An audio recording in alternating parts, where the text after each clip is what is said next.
is in the name of our Lord and Liberator Jesus Christ. Amen. Shall we affirm?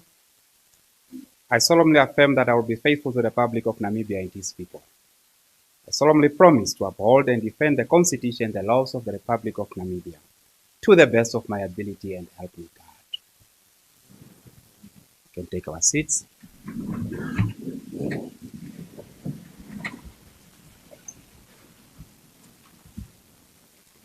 Honorable members, good morning. My apology for starting late this morning. We experienced some challenges with our system, and our tech members are busy with the system, and during the course of today's proceeding, they will just let us know that our systems are now perfect. So they are just perfecting some few items. Otherwise, the House is called to order. Any petition? See none. Any report of the select standing committee? See none. Any report and papers? See none. Any notices of motion?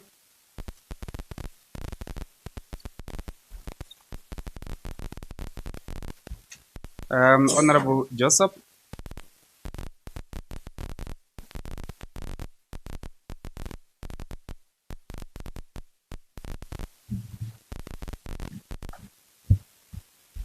Good morning, honorable members. Good morning, honorable members. Thank you.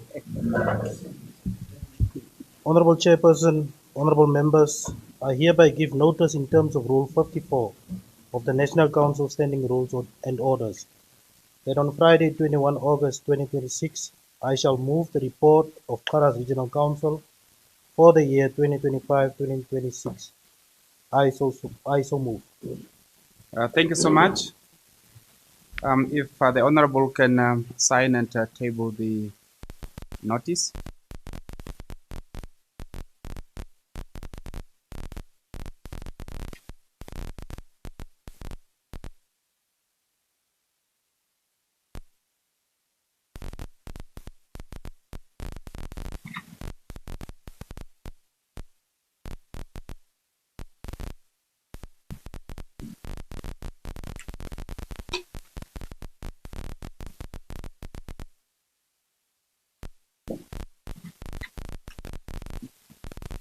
Any further notice of motion?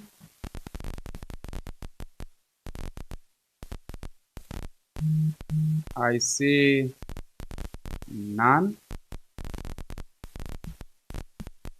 I'm advised here that there could be another notice of motion by Honorable Sikongo. I'm not sure if Honorable Sikongo is there. Okay. Thank you, Honorable Chair. Honorable members, I hereby give notice in terms of Rule 54 of National Council Standing Rules and Order that on Friday, the 21st of August 2026, I shall move the report of the Kavango West Regional Council for the 2025-2026 financial year. I so move. Thank you. Thank you so much. Please sign and table the motion. Honorable Sikongo.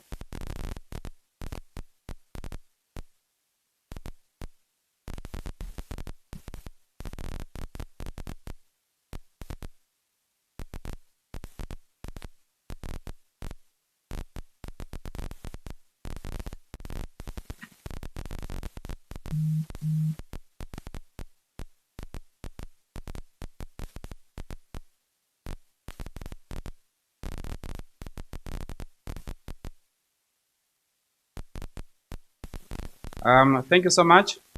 Any further notice of motion? I see none. Honorable members, the Secretary will now read the first order of the day. Introduction and motivation of a report of the Zambezi Regional Council for the 25-26 financial year. Thank you.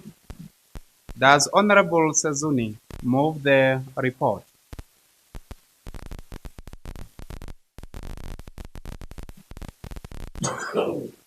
I'm asking if you are ready to move the report, Honorable. Yes, Chair. Okay, please take your seat. Any objections to that? Agreed to?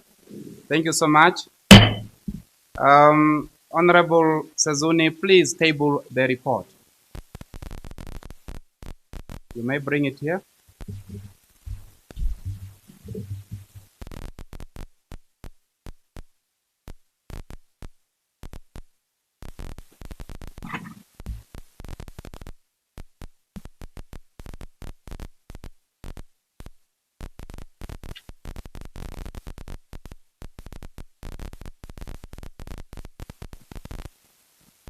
As you are taking your seat, please, or your chair, please continue motivating the report.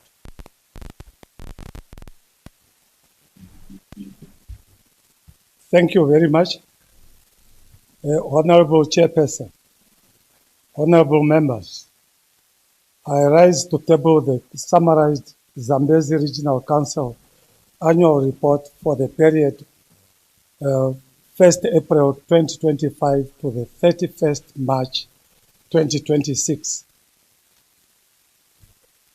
This report focuses mainly on the key challenges facing the Zambezi Regional Council and it draws the attention of this Honorable House, particularly the relevant parliamentary standing committees responsible for oversight to these challenges. The purpose is to seek strengthened oversight and coordinated interventions to remove the roadblocks that continue to hinder development in the region and to accelerate the implementation of NDP 6 and the SWAPO Party Manifesto. The report highlights critical challenges relating to roads and the transport infrastructure, education, health services, water provision, housing, communication network, economic development, and service delivery, particularly in communities that remain geographically isolated and vulnerable to flooding. I therefore call the relevant committees and stakeholders to give serious consideration to the issues raised in this report and to assist in ensuring that the challenges confronting the Zambezi region are addressed through practical, timely, and sustainable interventions. Honorable Chairperson and honorable members, the Zambezi region has significant potential to contribute to Namibia's development. However, this potential can only be fully realized if the existing infrastructure and the service delivery gaps are addressed. I accordingly table this report for the consideration of this House, Honorable House, and for further action through the appropriate oversight mechanism. I thank you, Honorable Chairperson. I so submit. Thank you so much. That was well done. Any discussion regarding the report that was tabled and motivated?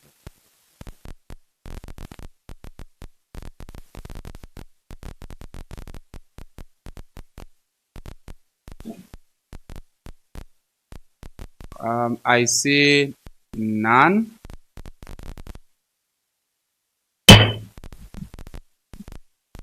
Honorable Sezuni, Any word that you would like to inform members now that they have accepted your report silently?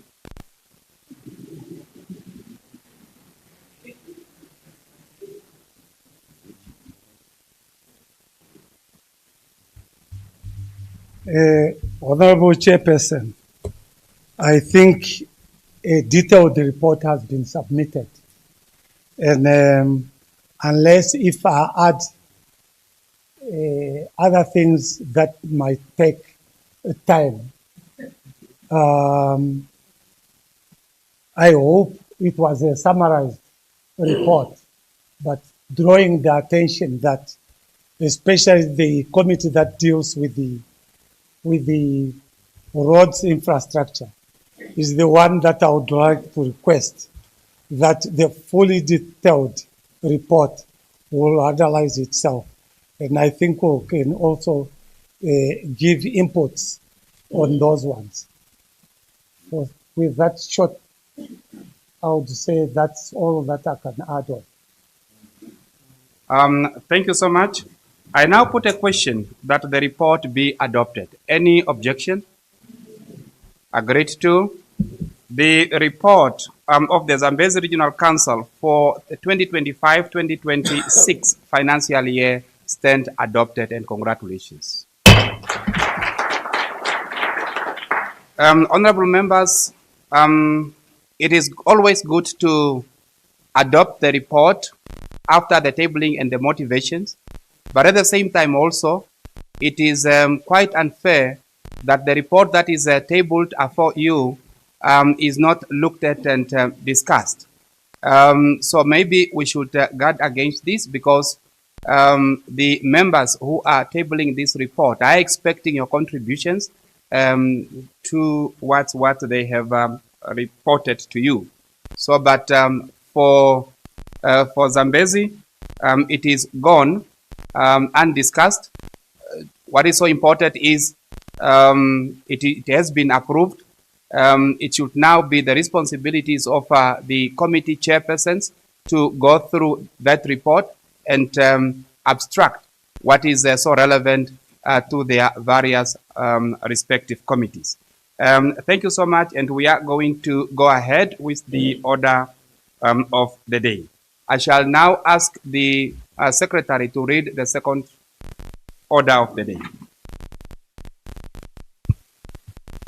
Introduction and motivation of the report of the Commerce Regional Council for the year 2025-2026 financial year. Thank you.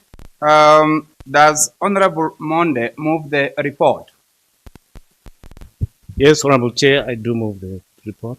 Thank you so much. Any objection? Agreed to. Thank you so much, Honorable Monde. You may now table the report.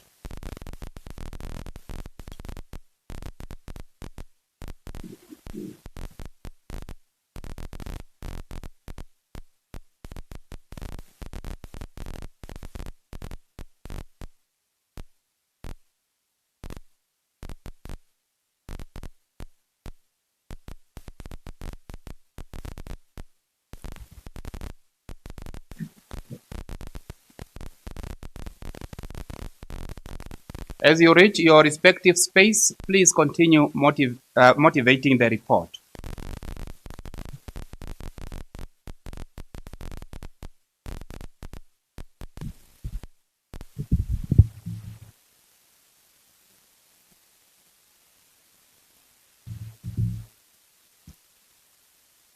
Honorable Chair, Person of the National Council, Honorable members of the National Council, ladies and gentlemen, a very good morning to you.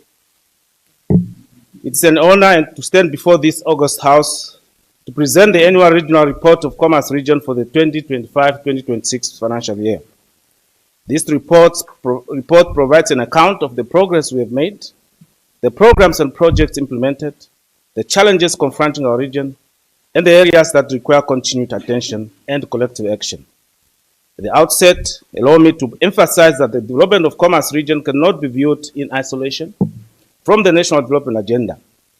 During a cabinet retreat in 2025, Her Excellency the President of the Republic of Namibia, Dr. Nandi Ndaitwah, called upon regional leadership to harmonize our efforts, break down institutional barriers, and coordinate development around the people we serve. In response to this national call, the Office of the Governor convened consultations involving the Office of the Governor himself, Commerce Regional Council, the City of Windhoek, and various offices, ministries, and agencies operating in the region. These consultations laid the foundation for a more coordinated approach to regional development and contributed to the development of the strategic plan of the Office of the Governor for the 2025-2026 to 2029-2030, and the Commerce Integrated Regional Development Plan for 2025 to 2030. The Commerce Integrated Regional Development Plan is particularly important because it provides a shared framework for regional development, enabling institutions across the different spheres of government to align their programs, coordinate interventions, and monitor and evaluate progress against common priorities. This approach is consistent with the mission of the Commerce Regional Council, which is to provide effective and efficient service delivery to improve the living standard of our people by accelerating regional socio-economic development through intersectoral collaborations and community participation. Our vision remains that of a well-developed, united, and prosperous region. Honorable Chairperson, honorable members, the activities undertaken during the reporting period were aligned to the National Development Architecture, particularly the 6th National Development Plan, with emphasis on 7 priority areas, which is agriculture, sport, youth empowerment, quality education and training, creative industries, quality and health social welfare, and land housing sanitation. Allow me, Honorable Chairperson, to highlight some of the key achievements and interventions undertaken in these areas. Agriculture and rural development. Honorable Chairperson, honorable members, agriculture remains an important pillar for our efforts towards food security, rural development, and livelihood improvement. During the period under review, the agricultural sector in Windhoek Rural Constituency experienced notable expansions supported by favorable rainfall and several strategic investments. Among the programs under implementation were the National Agricultural Support Program, Comprehensive Conservation Agriculture Program, Poultry Value Chain Development Scheme, and Namibia Agricultural Mechanization and Seed System Improvement Project. Under the Horticultural Support Program, $580,000 was spent, benefiting 22 producers through agricultural inputs, drip irrigation materials, solar-powered submersive pumps, and shade net materials. A further 191 horticultural producers received training.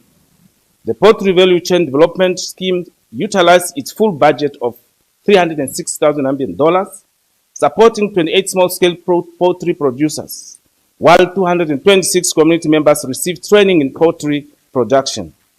Through the mechanization project, our working tractors and 2 larger tractors provided ploughing services to 46, covering 76 hectares. 2 additional tractors are expected in the coming financial year.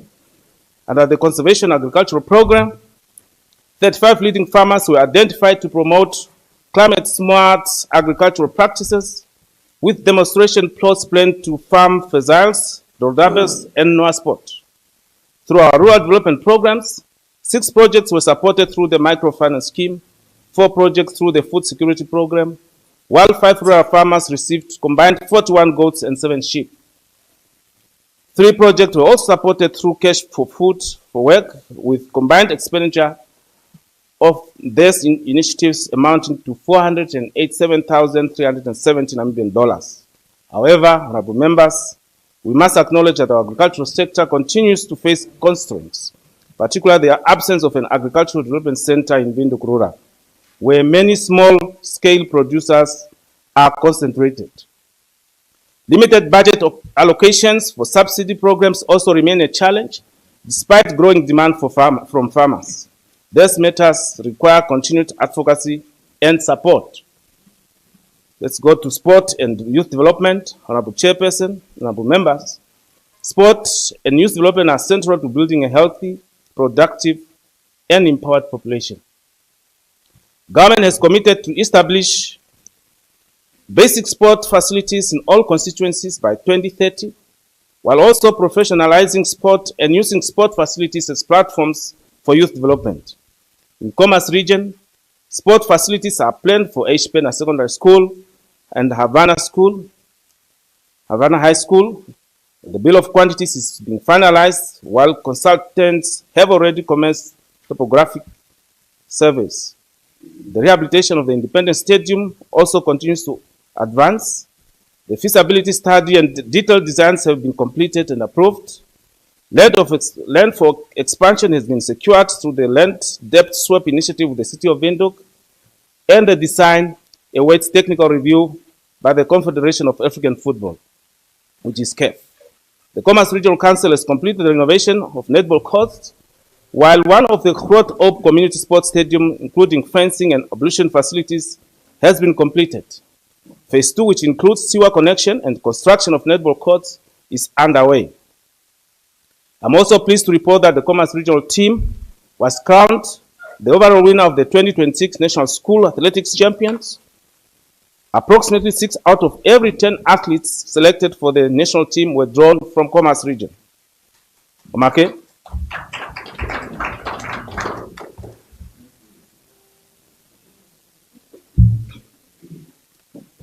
Our under-19 netball team also finished runner-up in the 2026 Newspaper Cup, while our regional football team advanced to the quarterfinals. These achievements demonstrate the potential of our young people when opportunities and support are provided. Youth empowerment and SME development. Honorable Chairperson, honorable members, a young nation cannot afford to allow its greatest assets, its youth, to remain on the sidelines. During the reporting period, the Office of the Governor coordinated the implementation of the National Youth Development Fund in Commerce region, including information sessions and digital platforms to improve access to these opportunities. During the pilot phase, Vertical Studio received $400,000 Zambian, Velum Technologies received $400,000 Zambian, and Anang Kazo Farming and Trading received $432,253 Zambian. In addition, the Agricultural Bank of Namibia and Environmental Investment Fund approved a combined $4.8 million Zambian for 6 enterprises in the region, covering horticulture, mixed agriculture, sustainable crop farming, renewable energy, and green transport. The Commerce Regional Council also made a significant contribution through its income-generating activities program, which is financing 192 SME projects at a total value of $2.5 million Zambian during the 2025-2026 financial year. These businesses covered sectors including catering, fashion and design, laundry services, arts and crafts, graphic design, and welding, with significant youth participation. However, we remain concerned about the high rental costs of privately owned businesses' premises and the shortages of adequate public trading spaces. We therefore encourage stronger collaborations with the City of Windhoek and other stakeholders to establish practical and dignified public markets for our young entrepreneurs. Education and training. Honorable Chairperson, honorable members. Education remains one of the most important investments we have made in the future of our region and our country. I'm pleased to report that Commerce learners demonstrated improvement in the 2025 ordinary and advanced subsidiary level examinations. Commerce improved from 8th to 4th positions nationally at ordinary level, while the region moved from 10th to 9th position. Honorable Monde, just remind you that only AS 5 level. minutes remaining. Honorable Chairperson, thank you for reminding me, but I want at least treat me special because it's the seat of Parliament and also reach the capital city of the country. So please, this is a summarized report. I'm not reading the whole report, it's just summarized, but please bear with me. Please go ahead. Thank you very much, Honorable Chair. This achievement belongs to our learners, teachers, parents, and schools, particularly considering the challenges posed by overcrowded classrooms and limited resources. Nevertheless, overcrowding remains one of our most urgent challenges. By March 2026, more than 300 grade 1 learners and over 805 grade 8 learners remained without school placement. This challenge is particularly pronounced in Tobias Anyeko constituency, Katura Central, Samora Machel, Moses Tarwep, and Komazara constituencies, with teacher-learner ratios reaching between 40 and 55 learners per teacher. To respond to this challenge, 10 basic education capital projects valued at more than $200 million are currently under construction in Commerce. A further 5 projects valued at $153 million are under procurement for 2026-27 financial year. The Commerce Regional Council has also complemented central government efforts through investment in school infrastructure, including smart boards, ablution facilities, classrooms innovations, school furniture, science laboratories, and other educational equipment. In addition, the Council supported 126 NAMPOL students to upgrade their grade 11 and 12 results at a cost of more than $155 million, while 55 tertiary students received registration fee support amounting to $230,000 million. Through the Back to School program, $500,000 million benefited approximately 320 learners through school uniforms and stationery. These interventions demonstrate our commitment to ensuring that no learner is left behind because of circumstances beyond their control. Healthcare and social welfare. Honorable members, the region has also made important progress in healthcare infrastructure and service delivery. Renovations have been undertaken at Katura Intermediate Hospital, while phase 1 of the long-awaited Windhoek District Hospital has commenced, with bulk services and electrical networks and tenders awarded. The Tegameno Rehabilitation and Resource Center phase 2 upgrade, valued at $16.5 million, is ongoing. The introduction of 24-hour clinical services at Okuriangaba Health Center and Nathaniel Makulili Health Center, together with extended availability of doctors at Katura Health Centers, has improved access to healthcare and helped reduce pressure on Katura Intermediate Hospital. Commerce is also approaching the UNAIDS fast-track targets, with approximately 95% of people living with HIV/AIDS aware of their status, 94% of those diagnosed receiving ARV treatment, and 98% of those on treatment achieving viral suppression. However, tuberculosis remains a significant concern, with Commerce recording the highest number of cases nationally. Our social safety net programs also continued to provide support to vulnerable communities. 1,760 clients living with HIV and orphans and vulnerable children benefited from food support, while $500,000 million was allocated under the Winter Safety Program to assist approximately 700 vulnerable community members. Social protection, disability and child protection, Honorable Chairperson and members, the region has continued to strengthen social protection, disability inclusion, gender mainstreaming, and child protection. Following the launch of the revised national policy on disability in 2025, the Office of the Governor convened a consultative engagement with organizations representing persons with disabilities to identify systematic barriers and develop strategies for empowerment. On gender-based violence and child protection, psychological support was provided to children exposed to violence, while stakeholders, traditional leaders, and religious leaders were trained in GBV prevention and child protection law. Early childhood development also recorded significant progress. 9,151 of 9,880. Honorable Monde, I'm Yes. giving you 3 extra minutes to round off. Let me go to housing, which is important, and then close off. Honorable Chairperson, land housing and sanitation remain among the most enduring structural challenges facing the Commerce region. I hope you might have seen that when you came here, lodging here is very expensive. The Office of the Governor, the shortage of land and service land continues to affect both urban and rural communities. In Windhoek, rural communities such as the Rodabas continue to experience inadequate land and basic services, while the long-standing communal land needs of the Komanin traditional community remain unresolved. The Office of the Governor was tasked with coordinating the implementation plan for the upgrading and formalization of informal settlements in the Commerce region. The Ministry of Urban and Rural Development pledged $750 million towards the initiative, although delays in intergovernmental coordination have affected this implementation.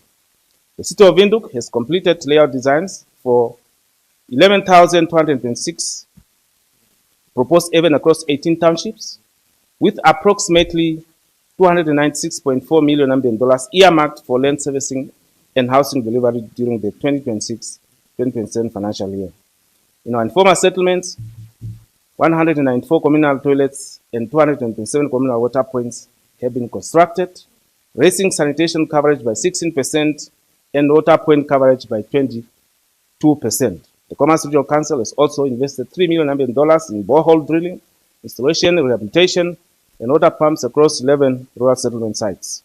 The Cabinet approved debt swap agreement between the City of Windhoek and central government is a particularly significant development by converting $357.8 million in liabilities into 423 hectares of land. The agreement is expected to unlock more than 6,000 urban for housing and national projects and strengthen the city's capacity to deliver services. However, housing delivery continues to face serious constraints, including land scarcity, high land servicing costs, high construction costs. Honorable Monday, you have exhausted the 3 minutes. As a result, I now ask you to just conclude now. Just go to the conclusion. Because you have at least tabled the report and your in report. Conclusion, just 1 minute. Okay. As I conclude this report, allow me to emphasize that the story of commerce is not one of success without challenges. Neither is it a story of challenges without progress. We continue to face significant inequalities like on the time, expanding informal settlements, pressure on our education and healthcare systems, land and housing constraints, unemployment and infrastructure deficits. But we are also seeing new schools rising across our constituencies, clinics expanding their services, the infrastructure being developed, households gaining access to water and electricity, young people receiving support to establish businesses, farmers receiving productive inputs, and vulnerable communities receiving social protection. These achievements give us reason for hope. The task before us now is to ensure that the various plans and initiatives of the Office of the Governor and Commerce Regional Council, City of Windhoek, offices, ministries, and agencies are implemented as one coordinated regional development agenda. The Commerce Integrated Regional Development Plan gives us an opportunity to move away from fragmented approaches and towards a shared development framework. Our responsibility is therefore not only to plan, but to implement, not only to implement, but also to monitor, not only to monitor, but also to learn and improve. The challenges ahead will require commitment, hard work, dedication from all stakeholders, development partners, and community at large. Honorable Chairperson, honorable members, the Commerce Regional Council remains committed to working with all stakeholders to build a well-developed, united, and prosperous region, where development is coordinated, services are equitable, opportunities are accessible, and our communities can enjoy improved living standards. I therefore submit the annual regional report of Commerce Region for the 2025-2026 financial year to this Honorable House for consideration. Honorable Chairperson, I thank you very much for your indulgence. All right. Thank you so much. I now ask members of this House for further discussions on the report. Honorable Maswao. Honorable Chair, honorable members, I rise to move that we postpone this discussion for tomorrow, Friday, for further deliberations and adoption. I so move. Thank you so much. Honorable Maswao is of that feeling that the debate on this report be postponed to tomorrow, Friday. Any objection? Agreed to. Thank you so much. The report of the Commerce Regional Council for the 2025-2026 financial year stand postponed to tomorrow, the date? The 21st of August. So agreed. Honorable members, I would like to inform you that Honorable Monde has used the 3 minutes that were left behind by Honorable Sezuni, and also has further stolen the other 3 minutes of the next speaker. As a result, I would like to ask the next speaker to strictly stick to 10 minutes because your extra 3 minutes were already unofficially stolen by the previous speaker. I now request the secretary to read the third order of the day. Introduction and motivation of the report of the Ohangwena Regional Council for the 2025-2026 financial year. Thank you.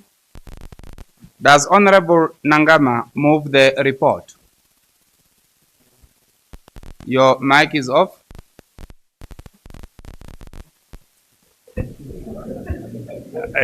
I'm ready, Honorable Chairperson. Thank you so much. Any objection? Agreed to. Thank you. Honorable Nangama, please table the report.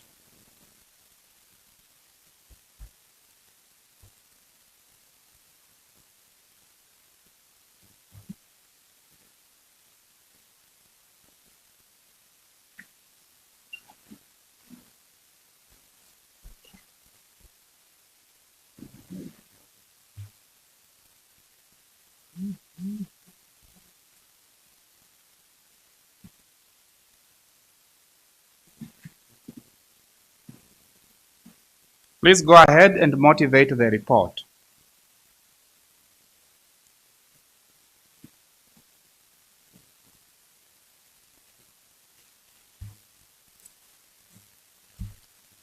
Thank you very much, Honorable Chairperson of the Regional Council. I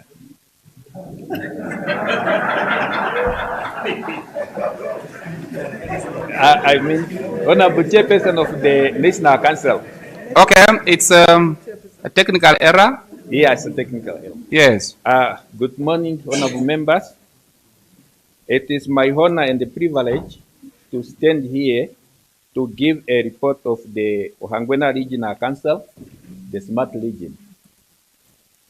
The Ohangwena Regional Council report for the 2025-2026 financial year covered the period of 1 April 2025 to 31 March 2026 under the theme Corrective, Moving from Good to Great. The report highlighted the region's achievements, challenges, and the priority across the 12 constituencies. Governance and the accountability improved significantly. The regional council achieved 2 consecutive clean audit opinion for 2022, 2023, and 2023-2024. Now, clap hand. That is a milestone.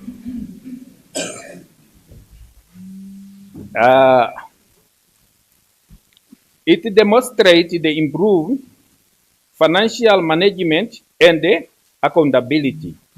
The Council also launched its 5-year strategic plan and established a regional investment committee to promote investment in agriculture, manufacturing, tourism, healthcare, and the creative industry. Agriculture remains a major economic pillar of the region. About 3,635 hectares were plowed, benefiting 1,817 farmers, while 6,541 farmers received improved seeds and fertilizers. Livestock auction generated more than 5.7 million for farmers. The Ekoka Brownfield Green Scheme also made a progress in crop production, infrastructure, and employment creation. A major achievement was in water supply.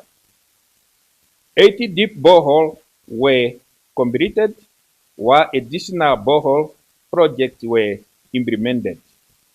Most importantly, the Omafo Enana Backwater Supply Scheme was completed and inaugurated in November 2025 by Her Excellency Dr. Netumbo Nandi Deipa. May we clap hand for that? That's a milestone. The project includes extensive pipeline, reservoirs, storage tanks, and reverse osmosis plant producing 1,000 cubic meters of potable water per day. Education and skill development also recorded encouraging progress. Learner enrolled increased from 130,479 to 136,279, while the number of teachers increased from 4,661 to 4,906.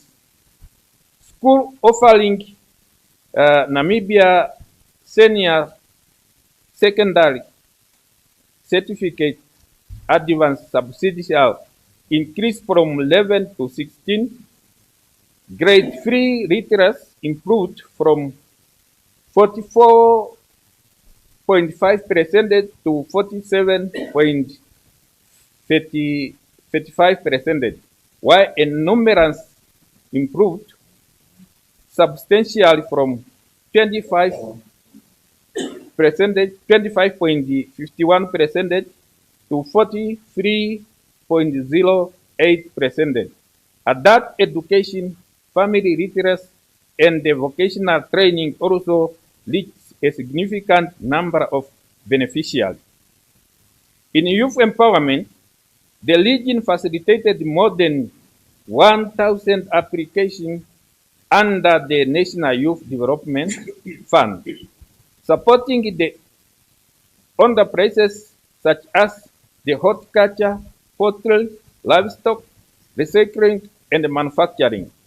The Namibia Youth Credit Scheme also benefited 61 youth entrepreneurs. The health sector benefited from the new and upgraded facility, recruitment of 390 health personnel, and the acquisition of the 4 ambulance and 2 administrative vehicles. However, challenges remain, including the lack of operating theater at your Congo District Hospital, shortage of medical equipment, aging vehicles, and inadequate malaria control supply. Honorable Chairperson, Honorable Member, regarding the housing infrastructure, road and electricity progress was made through the housing construction, road maintenance, electrification, water and sewage projects.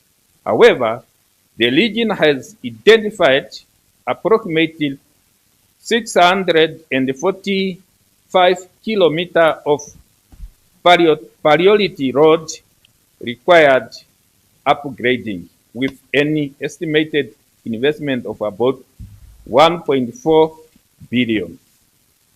The region also continue to provide social protection and drought relief.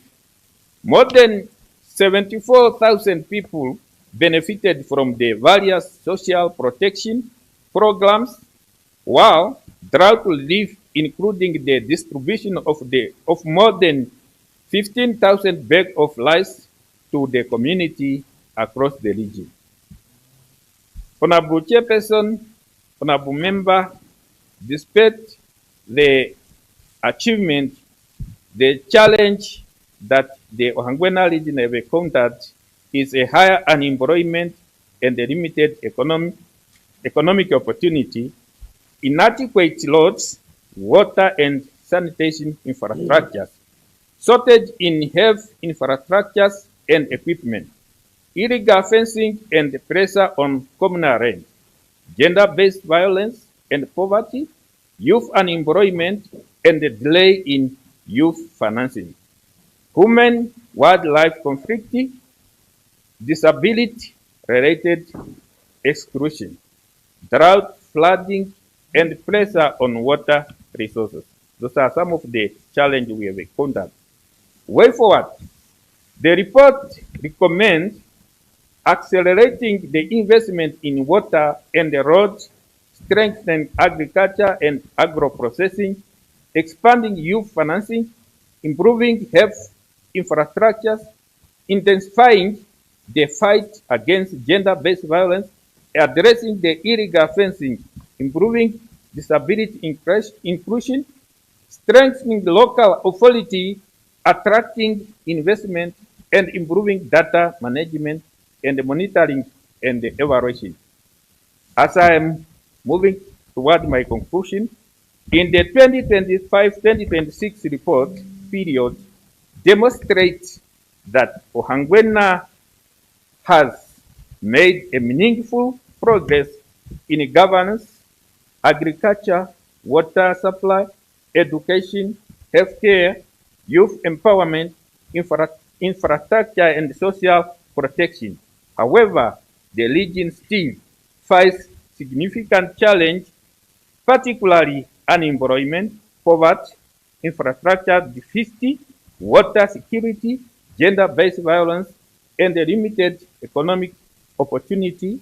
The overall message of the report is therefore that Ohangwena must build on its achievement through the strong collaboration, accountability, investment, and the measurable results, truly moving collectively from good to great. I therefore submit the Ohangwena report for this August vote for consideration. Thank you very much.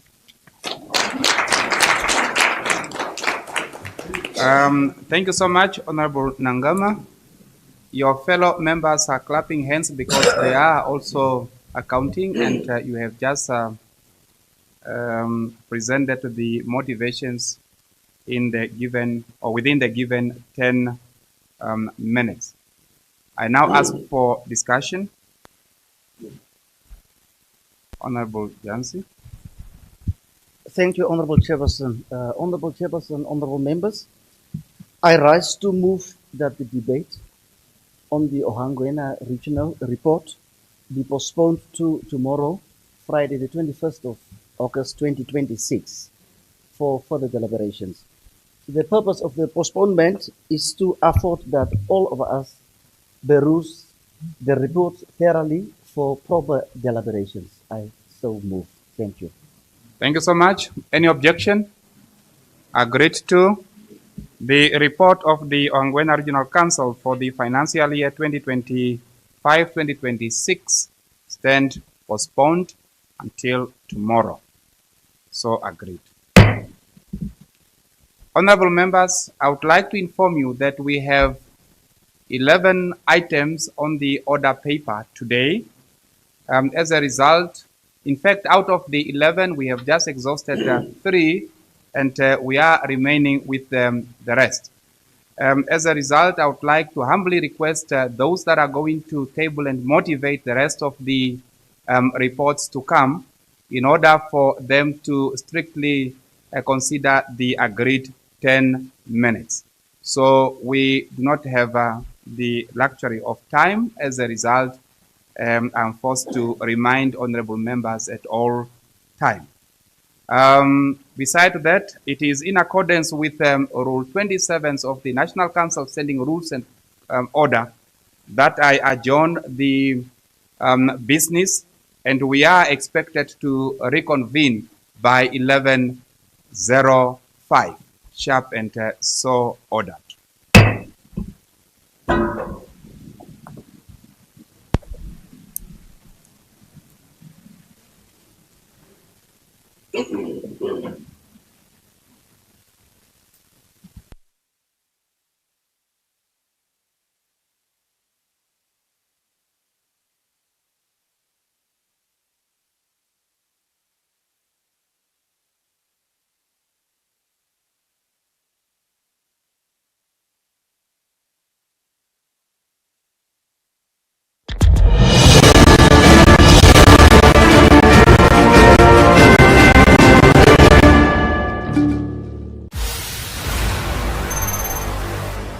This week on In the Community with me, Ilago Shitatala, we bring you a special rebroadcast of our 2026 SADC Media Award winner.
move the report?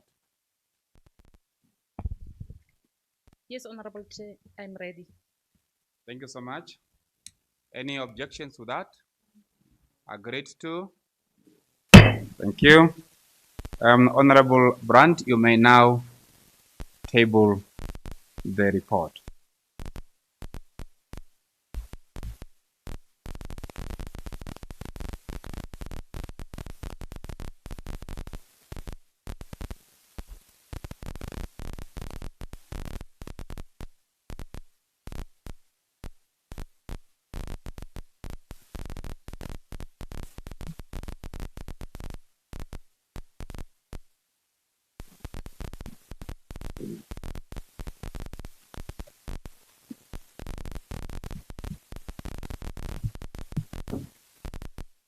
Please go ahead and motivate the report.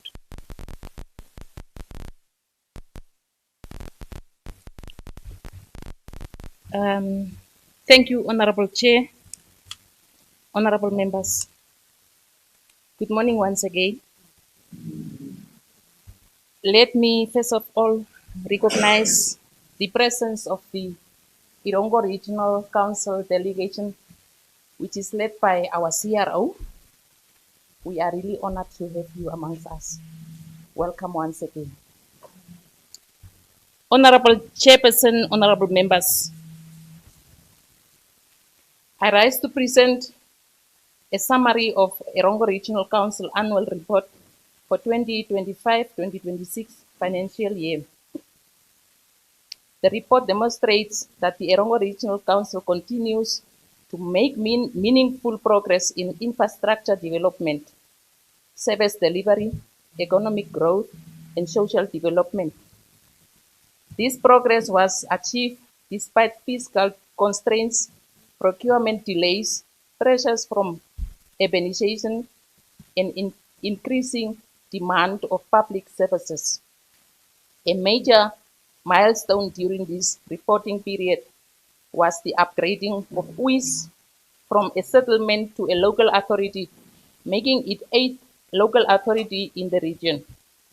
The development strengthens local governance, improves planning capacity, and positions UIS to benefit from meaningfully from growth in mining, tourism, related investment opportunities. Honorable members, the region achieves significant infrastructure milestones. The 32 million Otontadi or Machete bulk water pipeline was completed and commissioned, improving water supply resilience for communities in the area. Major road projects was also progressed, including the C35 Swakopmund Hendis Bay, Uis Road, and the Swakopmund Walvis Bay dual carriage with combined investment of approximately 2 billion. In addition, attending continued to be given to access to electricity, housing, sanitation, health facilities, and community infrastructure. The regional economy remained resilient and strategically important to Namibia. Mining, logistics, tourism, manufacturing, and renewable energy continue to drive growth of the employment. The mining sector employed more than 8,600 people and generated local procurement exceeding 14.5 billion, underscoring its strong contribution to the regional economy. Walvis Bay also retained its position as Namibia's leading cruise tourism destination, while heritage and tourism assets such as Dongres, Brandberg area, that's where I'm coming from, continued to strengthen the region's appeal. Social development also received focused attention. The inauguration of the 27 million neonatal intensive care unit at Swakopmund District Hospital marks an important investment in maternal and child health. Social protection programs supported more than 32,000 beneficiaries, while youth development initiatives expand opportunities in entrepreneurship, skills training, sports, and national youth service participation.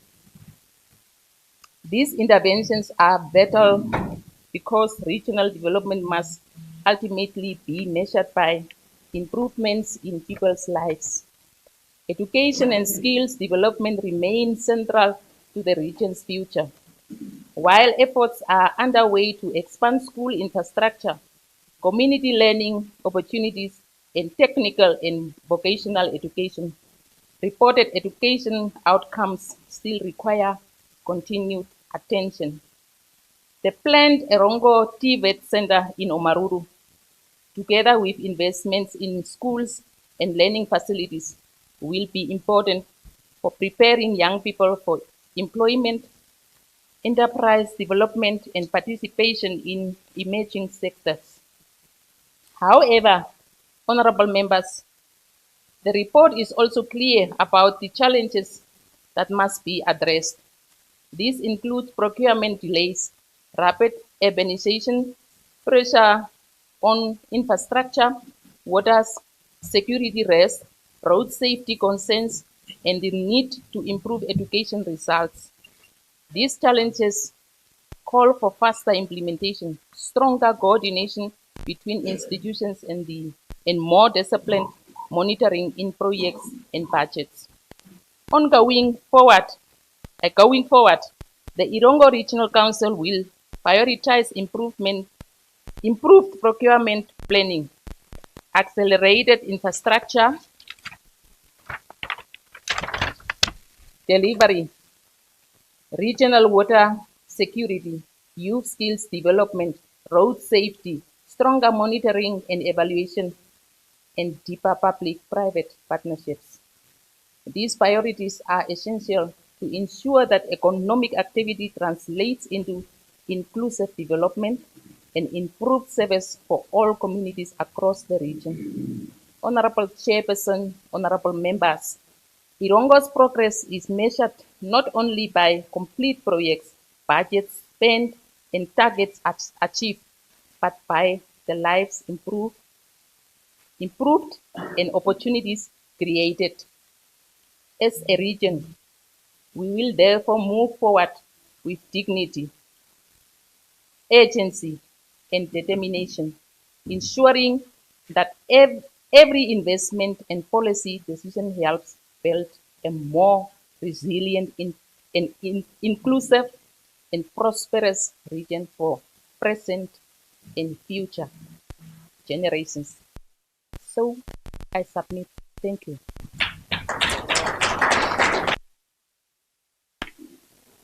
Thank you so much. It is now time for us to discuss, and I ask for hands. Honorable Joseph.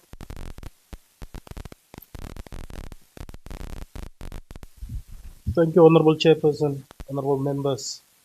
I rise to seek the concurrence of the August House for us to postpone the further deliberations until tomorrow, the 21st of August, for us to give a proper peruse and time also to thoroughly go through the report and give value and meaning to the great region. Thank you so much. Thank you. Any objection? Agreed to. The discussions on the report of the Erongo Regional Councils for 2025-2026 financial year stand postponed to tomorrow. Thank you.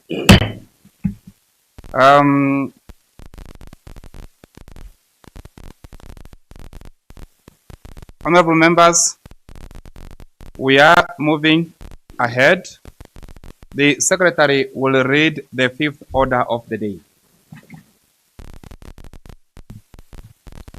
Introduction and motivation of a report of the National Council Standing Committee on Home Affairs, Security, Constitutional, and Legal Affairs on its capacity building and consultative session with key stakeholders, which was held in Swakopmund from the 6th to the 17th of July 2026. Thank you. Honorable Amjindi, are you ready to move the report? Yes, Honorable Chair. Thank you. Any objection? Agreed to. Thank you. Honorable Amjindi, the floor is now yours to table the report.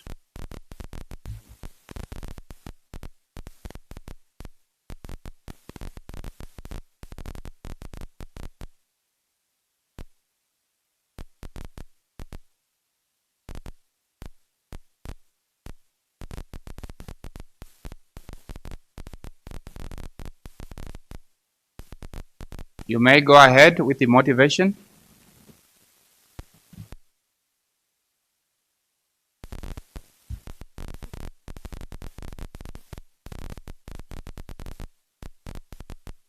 Honorable Chairperson, Honorable Member, the Standing Committee on Home Affairs, Security, Constitutional, and Legal Affairs conducted its second activities as per the endorsed annual plan is from the 6th to 17 July 2026 in Swakop.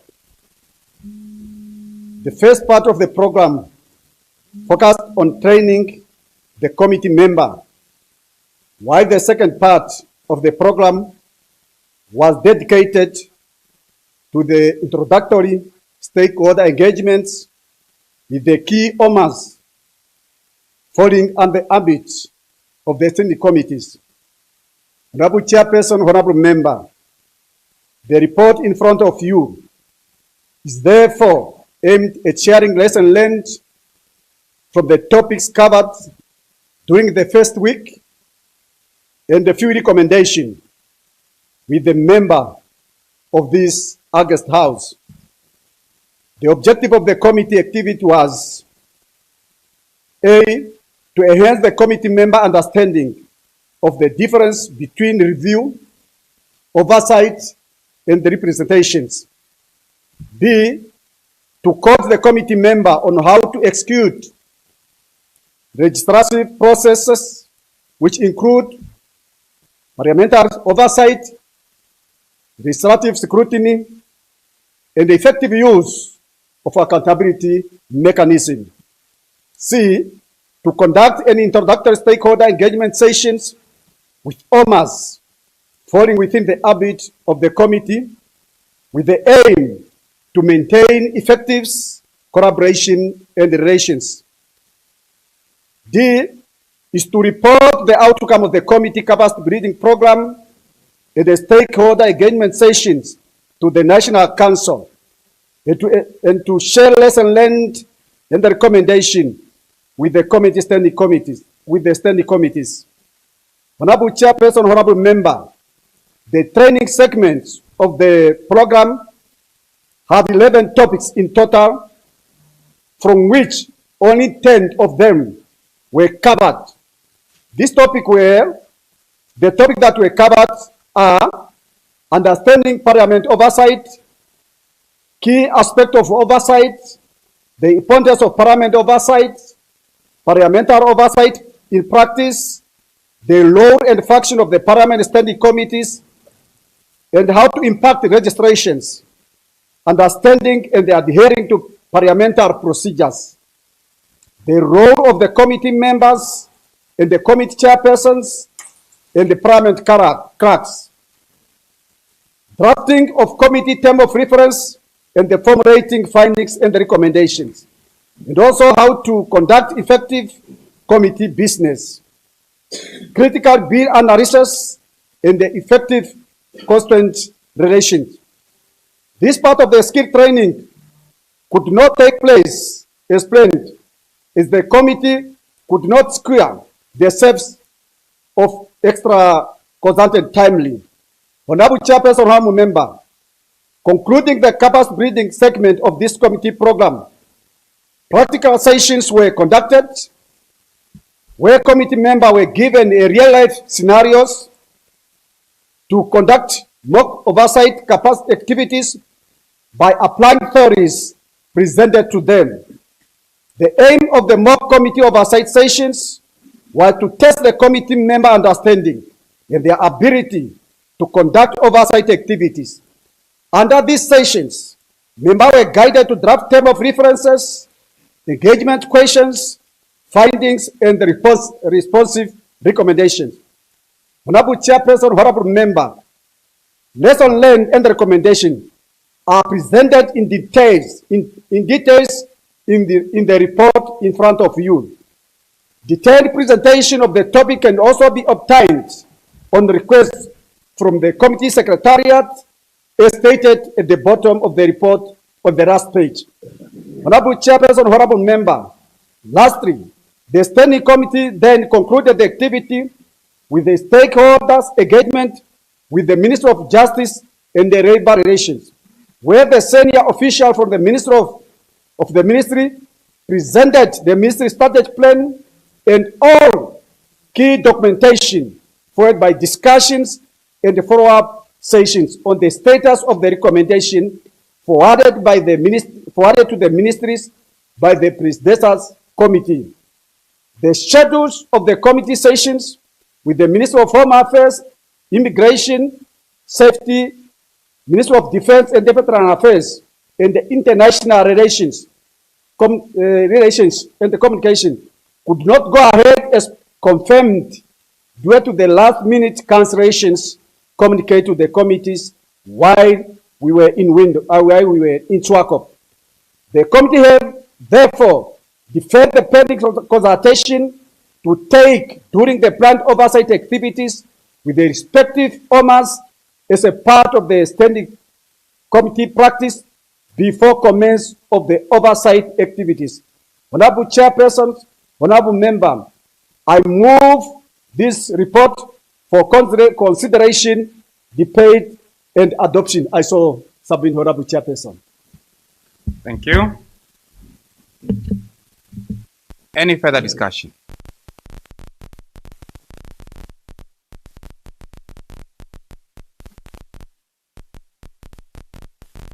I see none. Honorable Amjindi, any words of appreciation to the members? Honorable Chairperson, I just want to appreciate the honorable members that in security, everything is always precise. Therefore, there should be not for the public consumption. Therefore, I really thank them for that understanding.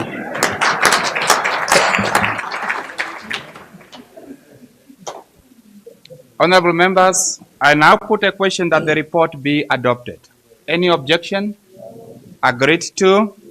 Thank you so much. The report of the National Council Standing Committees on Home Affairs, Security, Constitution, and Legal Affairs on its capacity building and consultative session with the stakeholder held in Swakopmund from the 6th to the 17th of July 2026 stand adopted, and congratulations.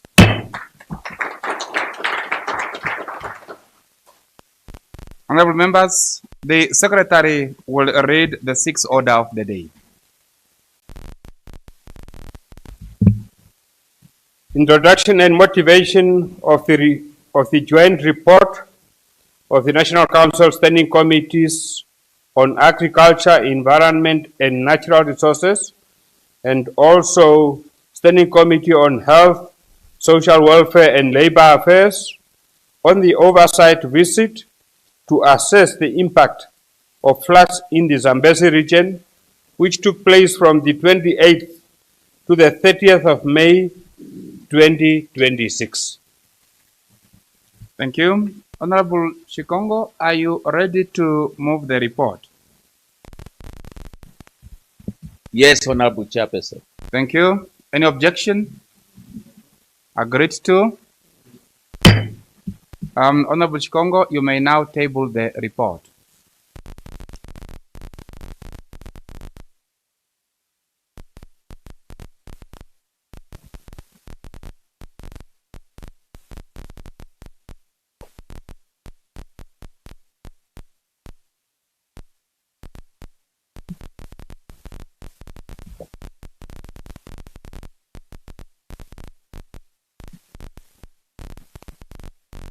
Please go ahead with the motivations.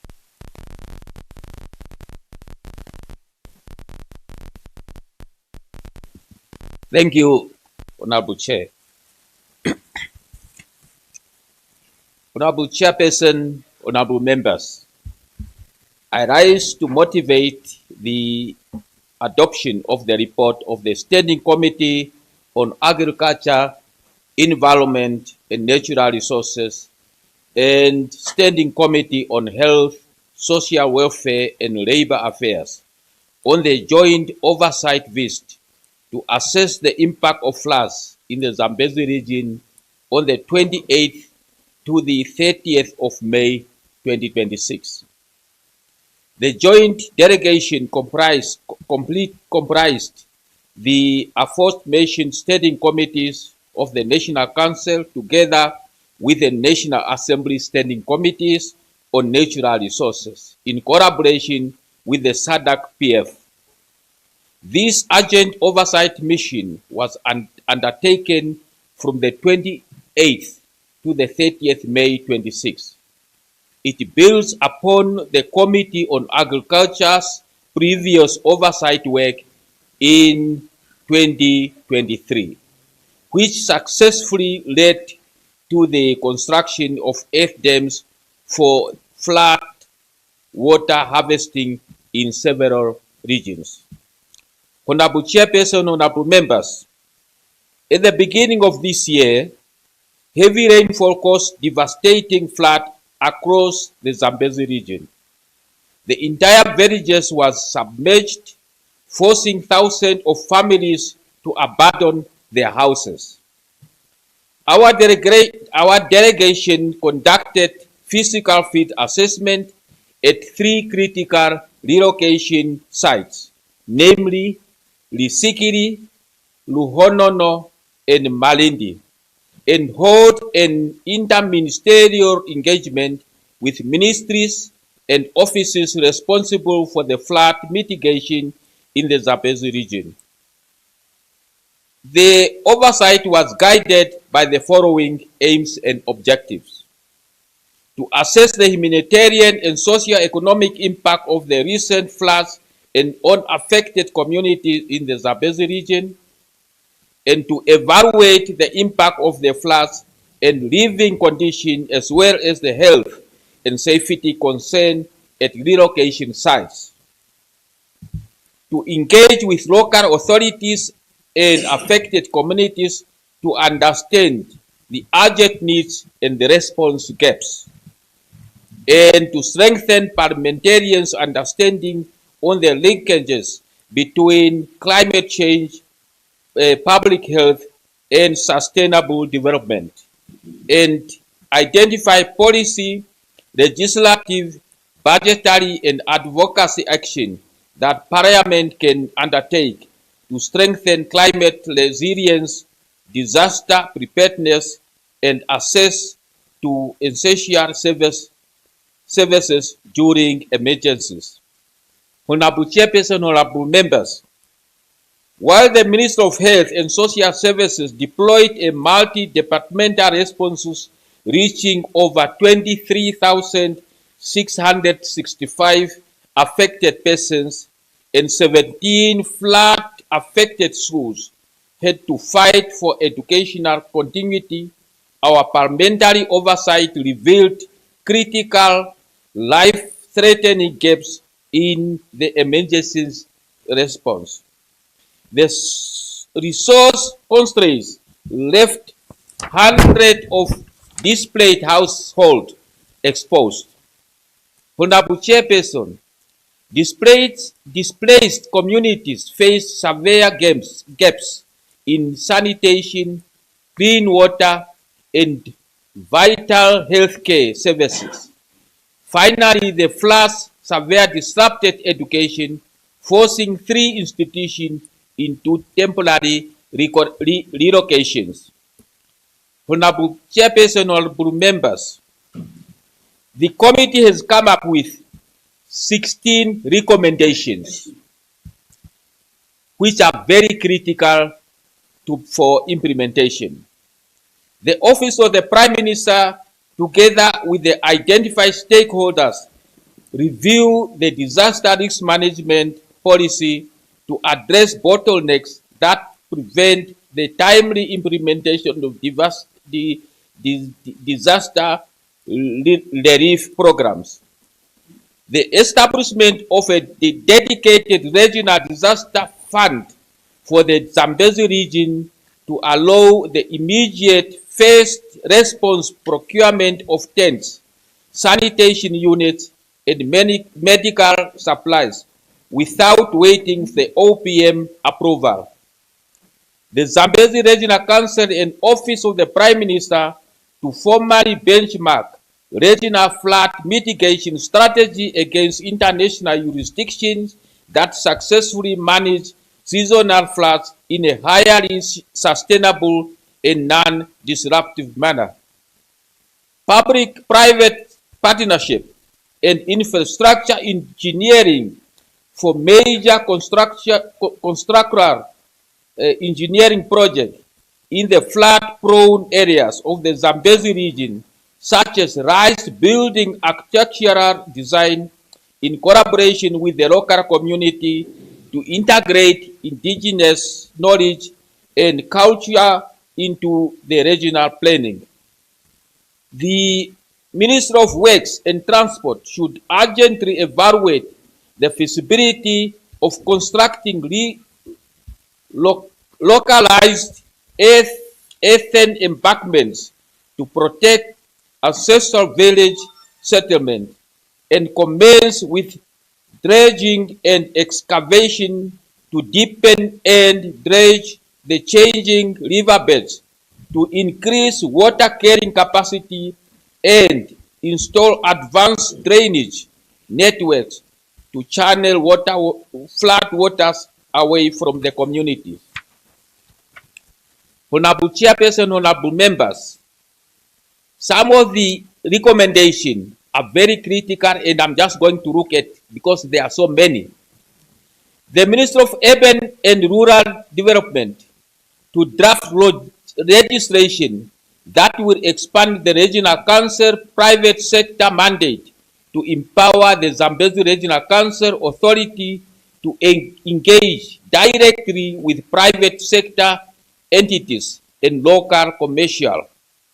The Minister of Urban and Rural Development, in conjunction with the Zambezi Regional Council, to establish pre-serviced relocation infrastructure comprising potable water storage tanks, solar lighting grids, and mobile or permanent sanitation facility prior to future flood cycles. The Director of Disaster Risk Management in the Office of the Prime Minister must expedite the procurement and the delivery of diverse gender segregated family shelters to eliminate overcrowding in tents where children, elderly persons, and individuals with disability share restricted spaces.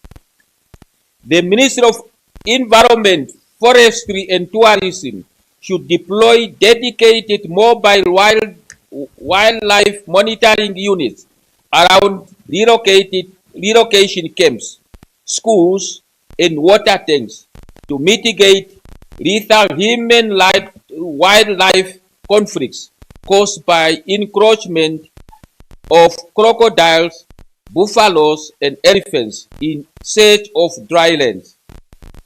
The Minister of Education, Youth, Sport, Arts and Culture should explore the strategy of adjustment of the academic school calendar specifically for the Zambezi region, aligning school terms to ensure that learners and teachers are not required to commute through dangerous flood waters during peak seasonal hires. Honorable Chairperson, honorable members, in conclusion, joint oversight is essential because it eliminates duplication, optimizes public resources, and strengthens state accountability. When both houses of parliament coordinate their efforts, they prevent the unnecessary spending of taxpayers' funds on separate oversight bills targeting the same issues. This unified approach enables Parliament to engage government ministries with greater authority and clarity, ensuring that the national programs are delivered effectively and transparently across all regions. I hope that we see more of this type of engagement going forward. Honorable Chairperson, honorable members, I now move for the very, very urgent adoption of this very critical report. And I so submit. Thank you very much.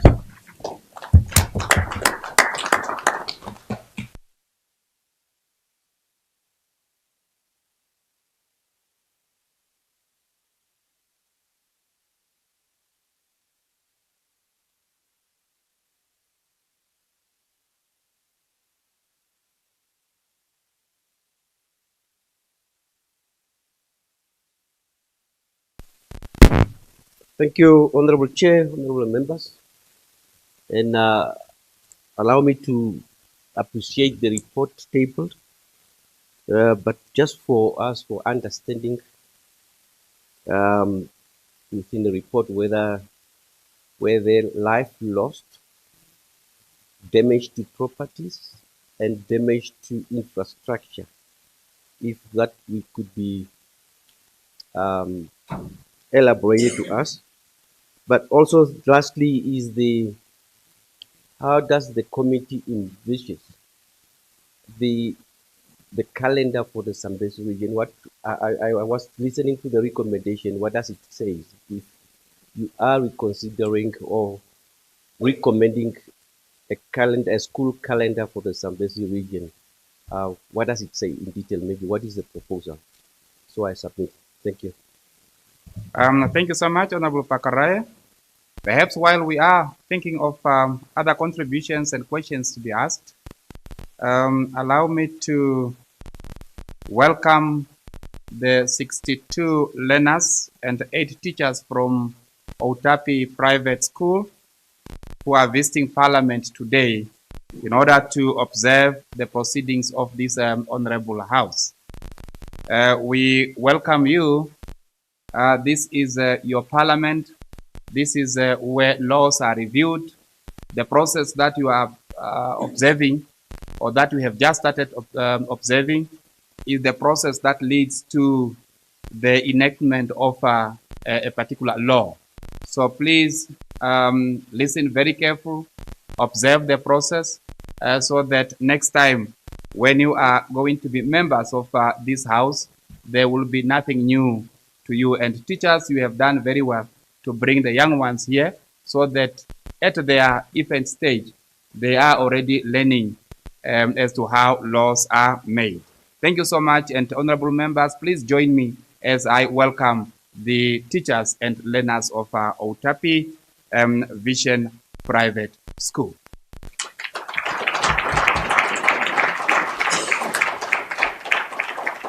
Thank you. Thank you so much. Welcome. You may just take your seats.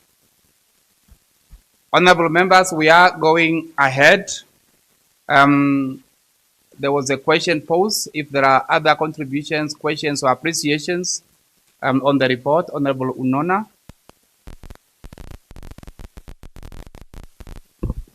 Thank you, Honorable Chairperson, for this opportunity. I have no question, but I would like just to make a contribution.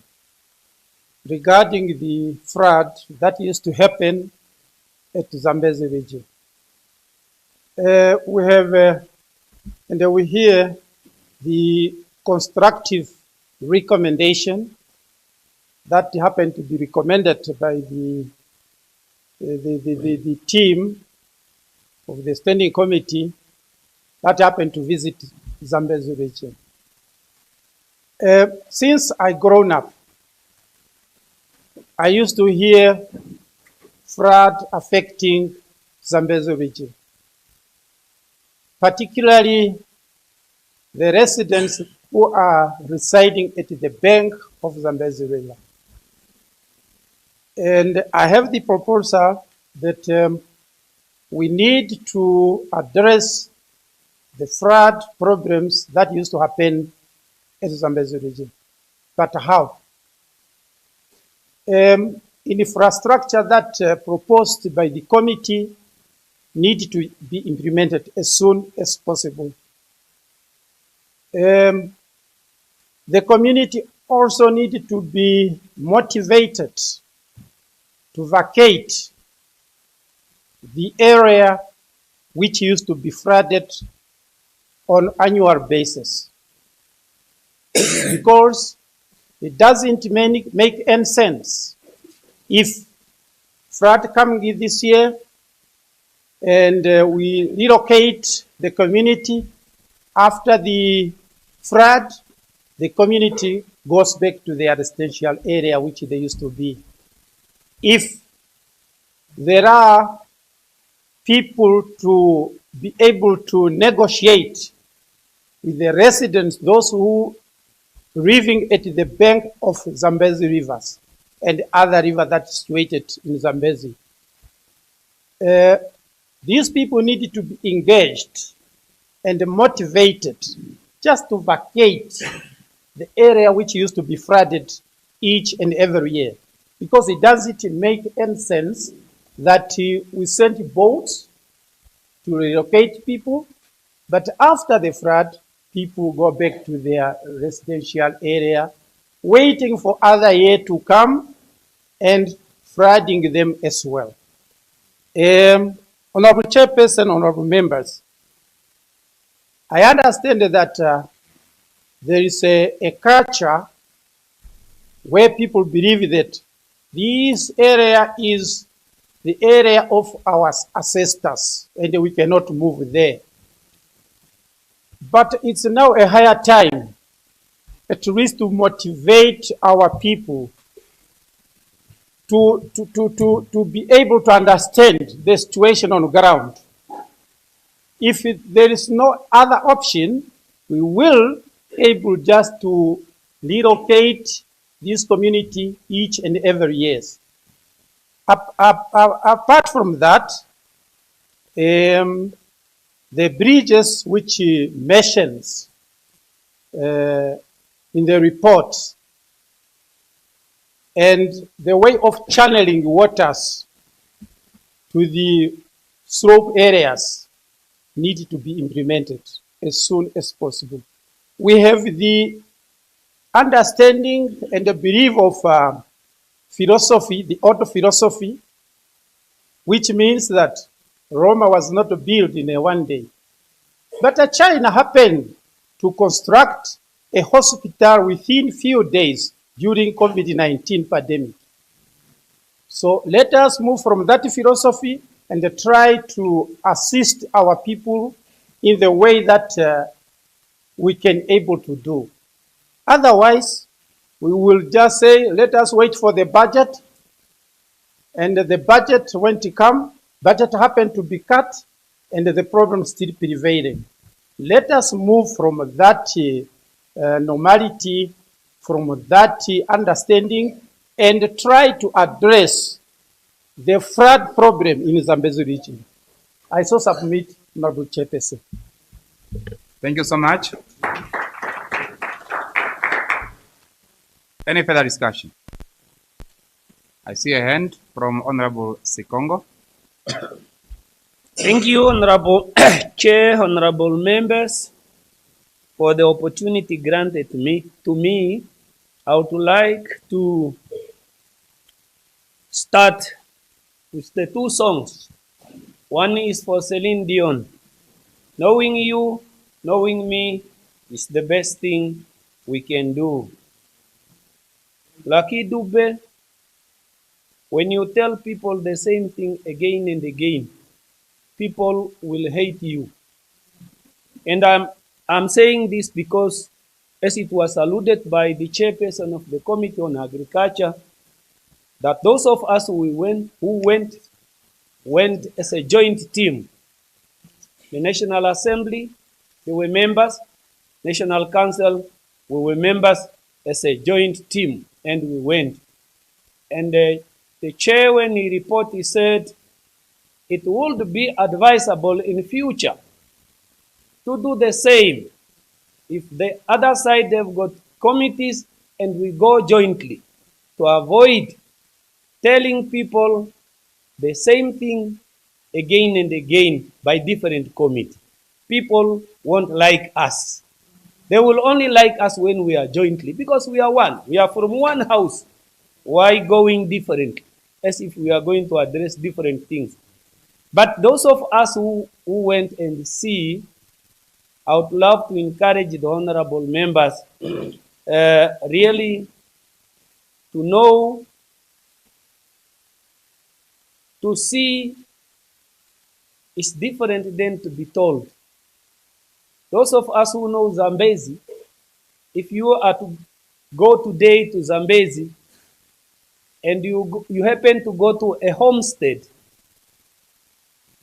which are about to be approached by water, and you advise this homestead to move to the higher ground. Maybe the higher ground is where you are from, and where you are from are already homesteads.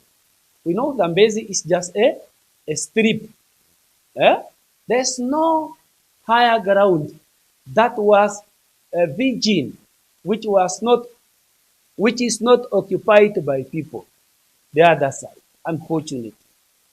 Their way of living there is not that they are forcing themselves to live there, honorable members. There's nowhere to go. There's nowhere to go. And this is just the climatic change. It's the changing of the environment. And that is the song of Lucky Dube. Yesterday becomes tomorrow. The changing is the whole issue. But the proposal that was made, or the recommendation that was made by the committee, to have that contingency fund from the office of the Prime Minister already decentralized to the region to avoid these things. Water is coming, then the region have to ask the upper hand to help them. It's the good one. At least the money must be made available, or the fund be made available to the region already before water is coming. By the time water comes, then people knows what to do and how to help the community. Honorable member, I wish you one day, if you happen to travel, maybe somewhere, just pass by and see and observe what we observed. I can tell you, honorable members, that those people living there, I haven't seen in the Republic of Namibia stronger people than the people living in Zambezi. The women and men that we found there. And you see how they were really working as water was flowing, and they are cultivating, and it's just like a normal thing that they are doing. But they were very, very strong people. But honorable members, there's no space in Zambezi where you can tell a person to relocate. Unfortunately, when you come up with that recommendation to relocate, it will mean like you are really disturbing people. You are really like you are not honest. There's no space. All the space are occupied.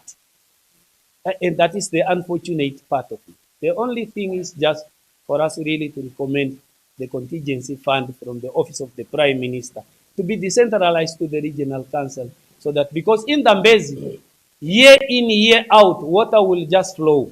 Once there is rain, water will just flow, and they are flowing in their flood-prone area where they always flow.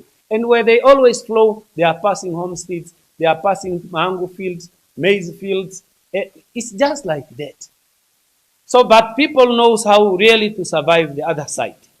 That is what I can elaborate on the honorable members who haven't yet seen Zambezi region. But I wish you to go one day and see and acquaint yourself, and then you will agree 100% with what I'm saying. Thank you very much.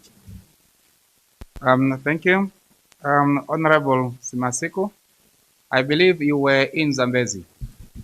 Okay. Thank you very much, Honorable Chairperson, Honorable members. I had the privilege of being part of the delegation that was tasked to go and assess the area. And maybe then I'll take the liberty to answer a few questions before then my chairperson can then finalize. That came from Honorable Pakarai. In terms of death, about 4 confirmed death. Under correction, there might be more, but the 4, those ones I know for certain, including a child that was unfortunately, he climbed the tree to go and get baobab fruits, and whatever happened, and then the child lost his life. In terms of infrastructure, some of the schools in the flood-prone areas, unfortunately, the water was so severe that the structure of some of the schools was damaged. And I think the Ministry of Works is currently busy with fixing those infrastructure.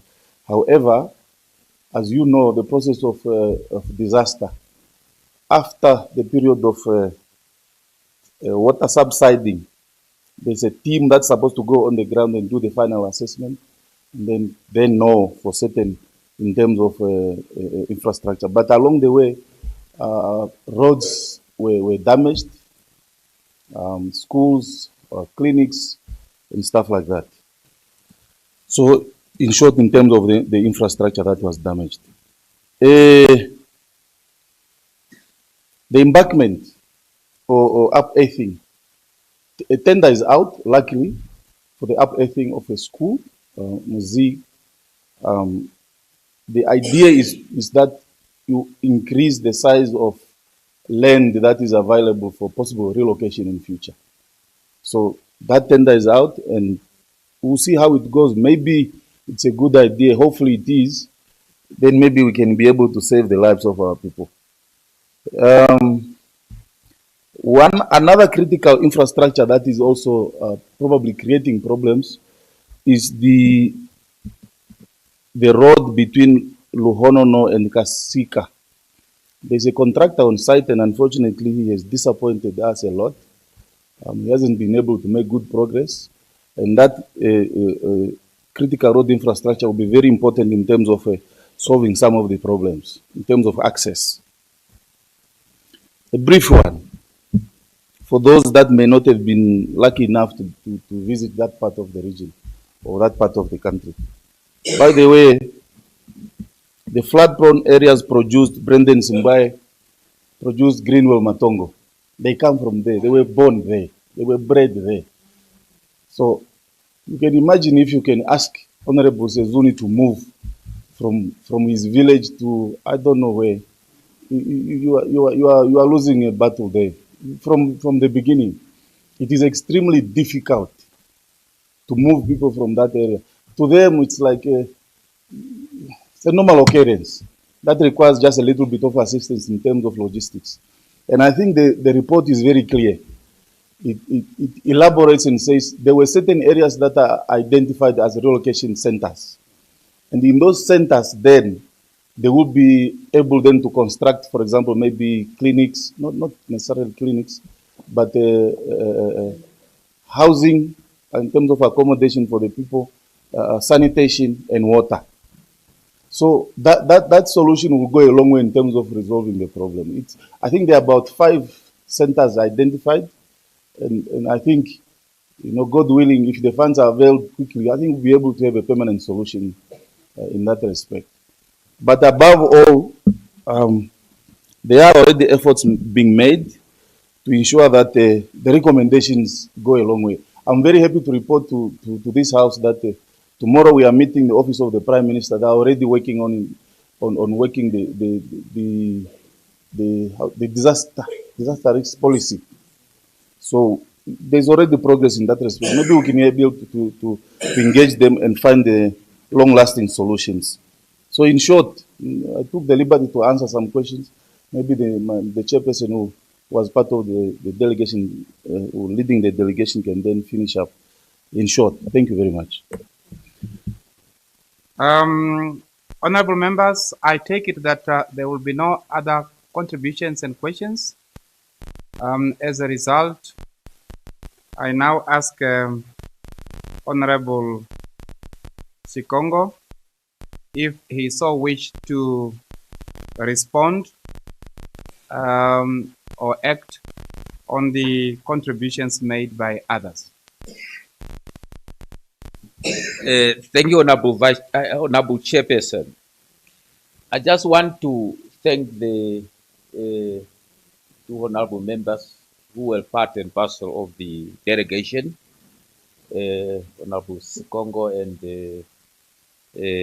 Simasiko.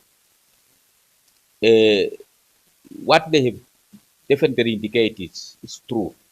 And also, Honorable Nonda made it clear the issue of ancestral land. That's why when we were engaging the community with the traditional authority, the issue of ancestral land, came at the forefront, and it was the key.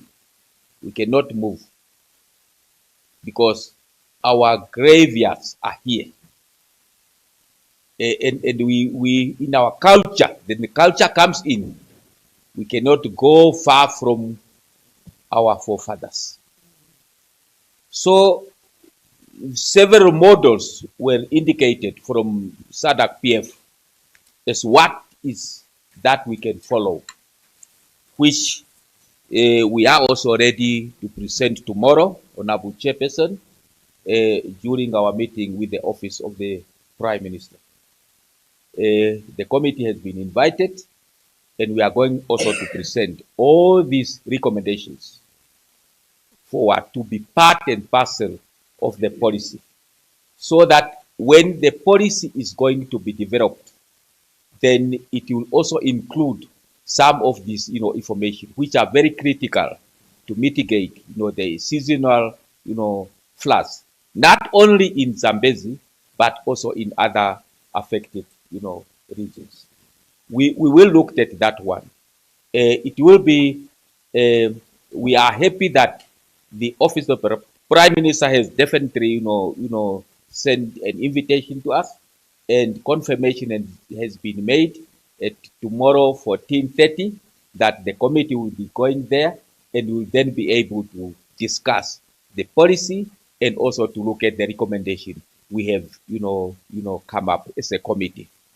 Therefore, I'm happy that the concern has been taken, and I know the issue of Honorable Pakaraye of the infrastructure.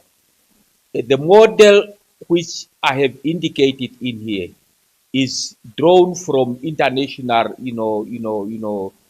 destinations where they are also receiving, similar situation like what is happening in Zambezi. Probably we can introduce a different, design for houses in those areas, so that community will then be able to use that, design, which is higher. People can be, it's in the water, but the people can still, climb into his house. Not necessarily the house to be affected by any water, but the people will be definitely be able to climb into their houses. So we have got probably more than 7 models which were shared during our discussion. That's why we feel it can also be discussed tomorrow during our engagement with the Office of the Prime Minister. Honorable Chairperson, honorable members, thank you for the consideration, and I wish we can speed up the adoption of this very critical report, because the situation in Zambezi is very serious. Thank you very much. Thank you. I now put a question that the report be adopted. Any objection? Agreed to? Thank you so much. The report stands adopted and congratulations. Honorable members, the Secretary will read the seventh order of the day.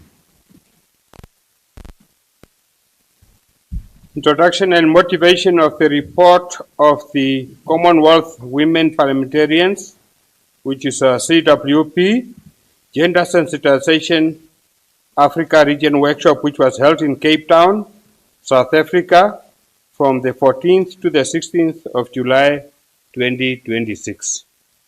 Thank you. Honorable Veiko, are you ready to move the report? Yes, Honorable Chairperson. Thank you. Any objection to that? Agreed to? Honorable Veiko, please table the report.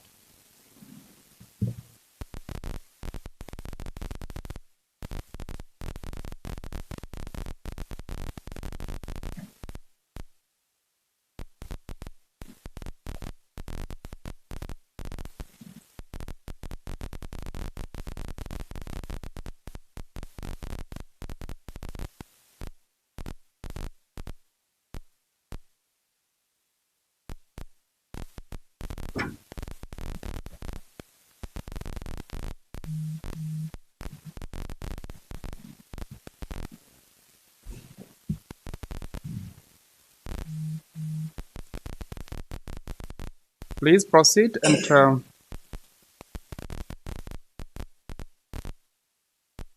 right, please motivate the report.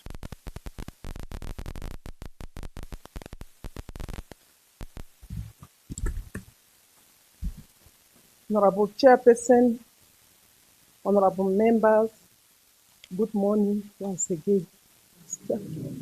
Afternoon. Yeah.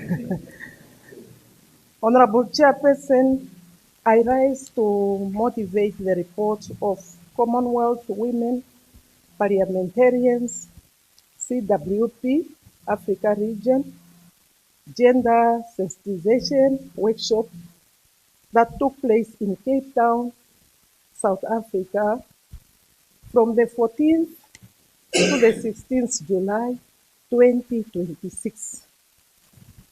Honorable Chairperson, honorable members, the Commonwealth Women Parliamentarians, CWP, Africa Region, Gender Sensitization Workshop was attended by delegates from 13 national parliaments, namely Rwanda, Eswatini, Kenya, Lesotho, Mozambique, Namibia, Sierra Leone, South Africa, Tanzania, Ghana, Malawi, Mauritius, Nigeria, and Uganda. The workshop brought together legislatures, governments, civil societies, organizations, and individuals alike from across the region with the objective of advancing gender equality and women's empowerment.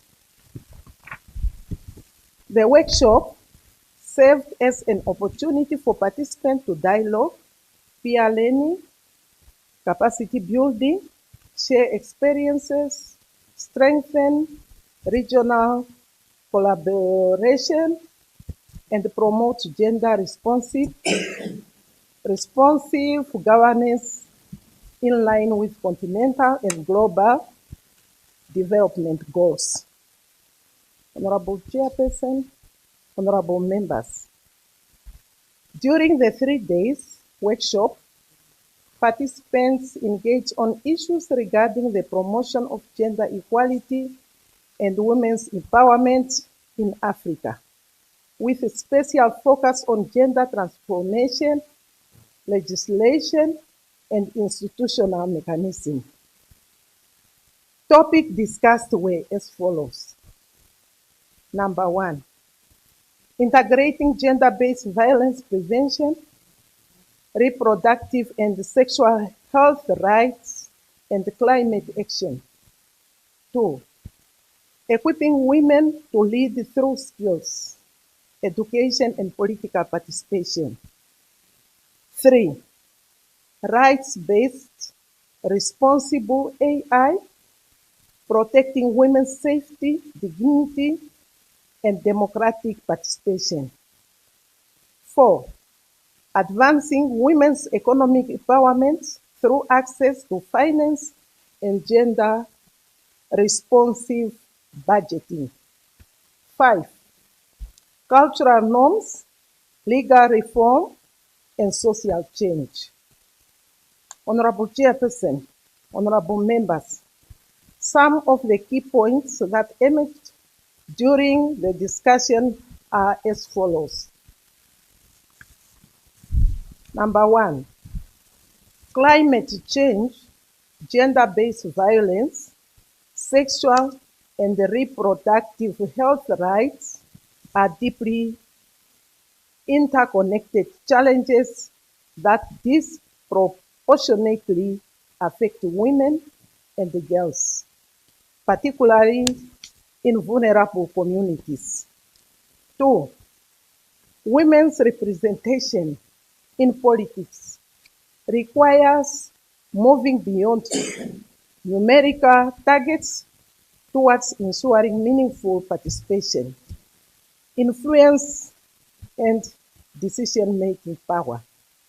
3, political parties, legislatures, and governments to take greater responsibility for removing structural barriers, addressing violence against women in politics, and creating supportive environment for women leaders.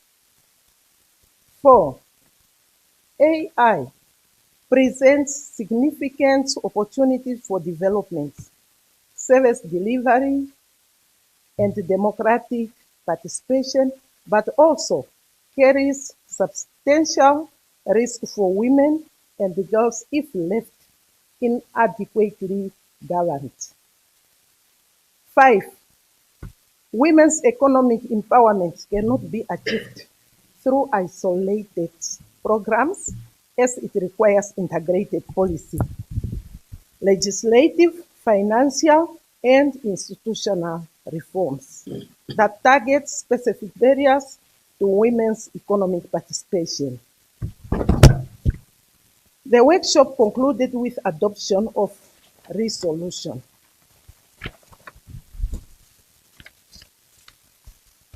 The National Council CPA cluster was represented by myself, Emma Nankari Veiko, MP, accompanied by Ms. Helena Subasubani, the parliamentary clerk assigned to National Council CPA cluster.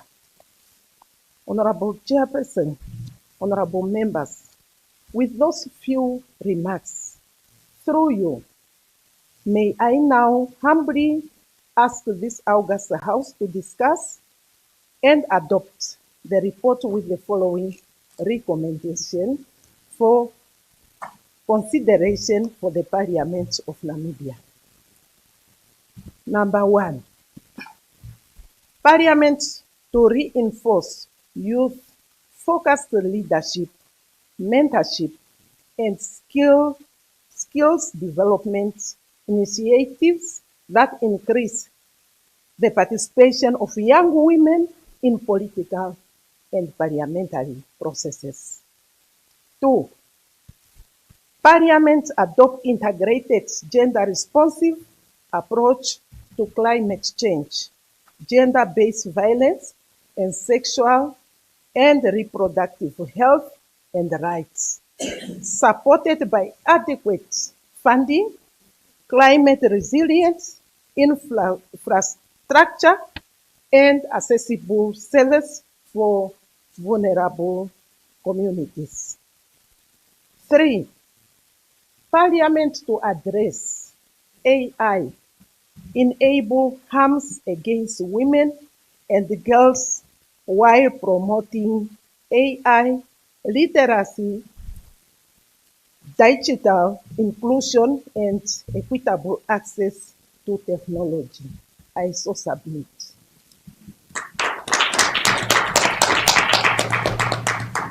Thank you so much. Honorable Veiko, your mic is still on. Thank you.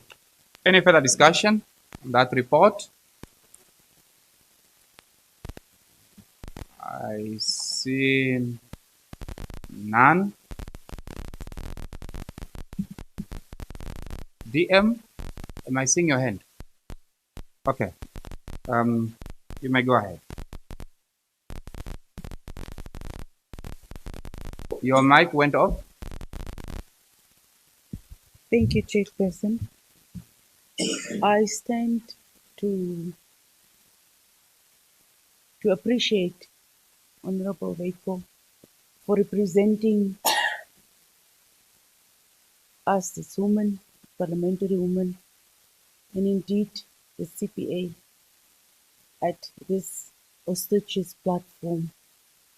The Chairperson of members, I would like to give the following on behalf of the Namibia Parliamentary Women Caucus, serving as the Vice Chairperson, that we will wholeheartedly want to action and table that said report to our Parliamentary Women Caucus team soon and ensure that it has received the necessary attention and the quality action it will deserve as women.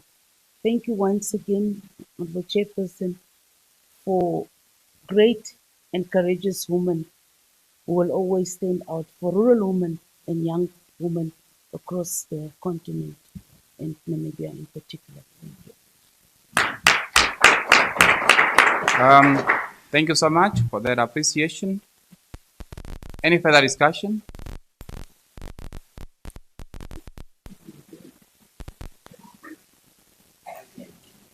No discussion? Honorable Veiko, do you wish to reply? Yes, my last word. You may go ahead. We can't afford to wait. This House prioritizes youth leadership and skill development for young women and must confront AI enables harm against women and girls through low literacy and digital inclusion. Honorable Chairperson, the details are in the report tabled. I submit this for immediate consideration. Thank you. Thank you so much. Having listened to that conclusion, I now put a question that the report be adopted. Any objection? Agreed to. The report of the Commonwealth Women Parliamentarian Gender Sensitivity Africa Region workshop held in Cape Town stand approved. Congratulations.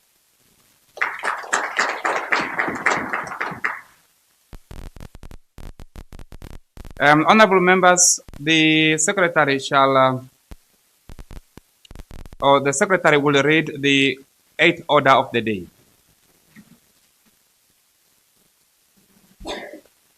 Introduction and motivation of the report of the 152nd Inter-Parliamentary Union IPU General Assembly and related meetings which were held in Istanbul, Turkey from the 15th to the 19th of April 2026. Thank you. Honorable Roy, are you ready to move the report?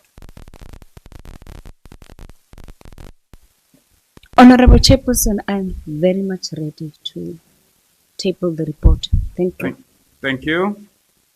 Any objection? Agreed to. Honorable Roy, you may table the report.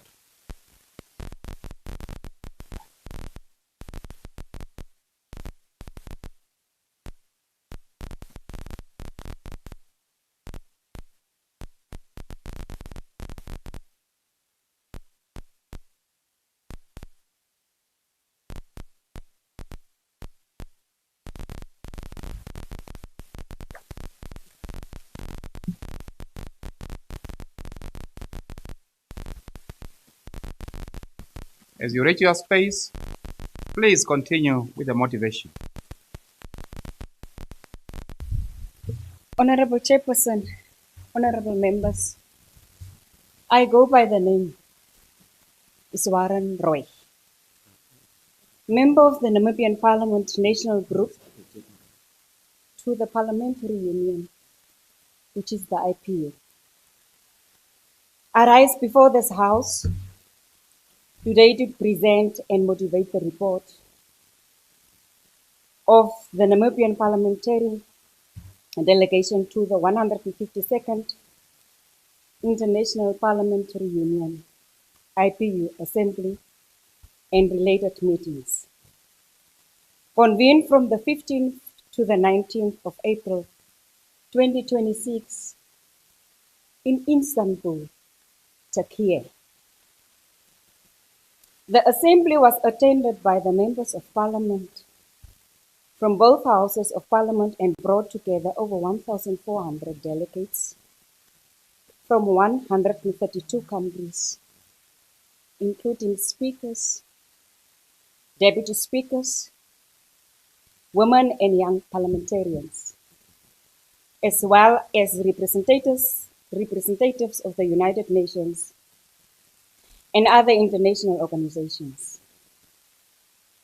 The Namibian delegation was led by our esteemed Shorty, our capable Vice Chairperson, Honorable Emma Tanki Muteka,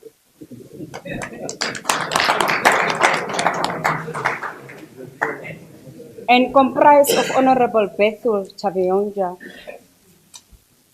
and by me, myself, and I, together with Honorable Berta Kifikwa from the National Assembly, along with the dedicated staff from both houses.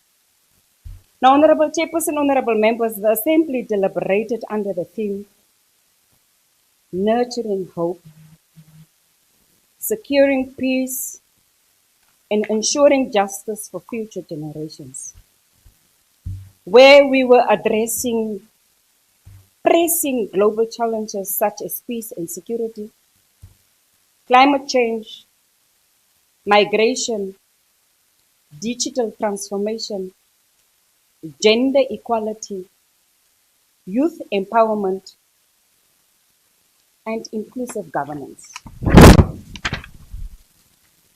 The Namibian delegation contributed meaningfully during the various meetings of the 152nd IPU Assembly, more specifically at the IPU Forum of Women Parliamentarians, the Special Accountability Segment on the General Debate, and the meetings of the Committee on Health. Namibia also presented the outcome document at the concluding sitting of the 152nd Assembly, validating Namibia's legislative leadership on the global stage. The Namibian Parliament's intervention on youth participation in mental health were particularly recognized with emphasis on the landmark Mental Health Bill of 2025 and initiatives to strengthen youth-focused parliamentary engagement. This active parliamentary participation ensures that Namibia's sovereign interest and the legislative will shapes global policy decisions, thereby strengthening strategic influence that drives local development and international responsibility. Now, Honorable Chairperson, honorable members, the motivation for tabling this report is threefold.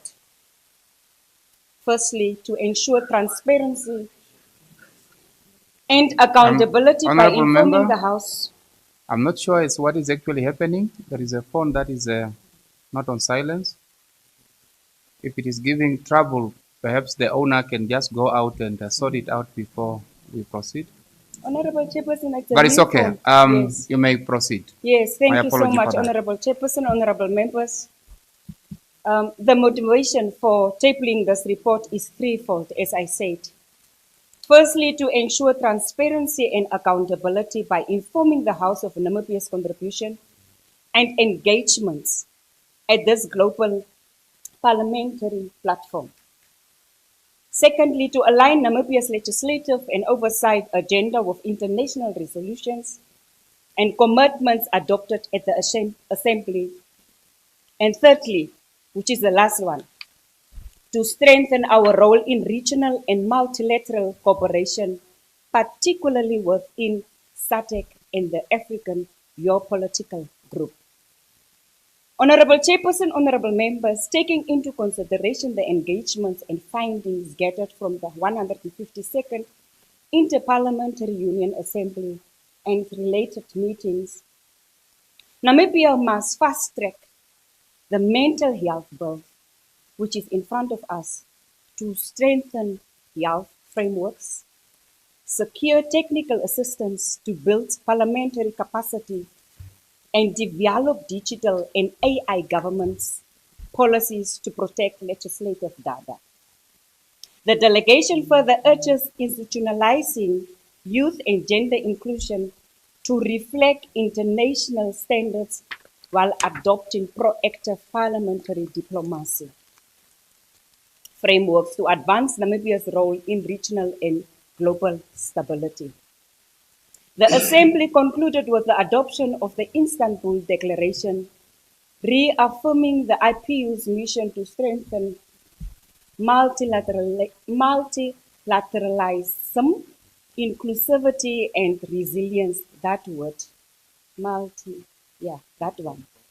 In conclusion, Honorable Chairperson, honorable members, the Namibian delegation participation in the 152nd IPU Assembly was a great success and demonstrated our commitment to parliamentary diplomacy, inclusivity, and sustainable development. I therefore move for the adoption of this report, and I thank you for your kind attention and listening to yours truly. Thank you so much. Thank you so much. Any further discussion?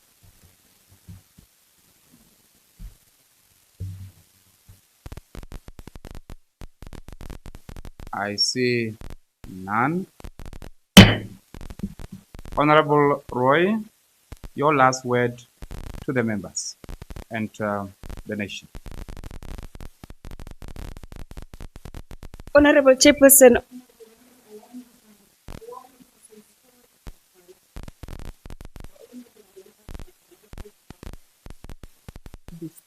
Honorable Chairperson, this technology wants to fail me, but excuse me.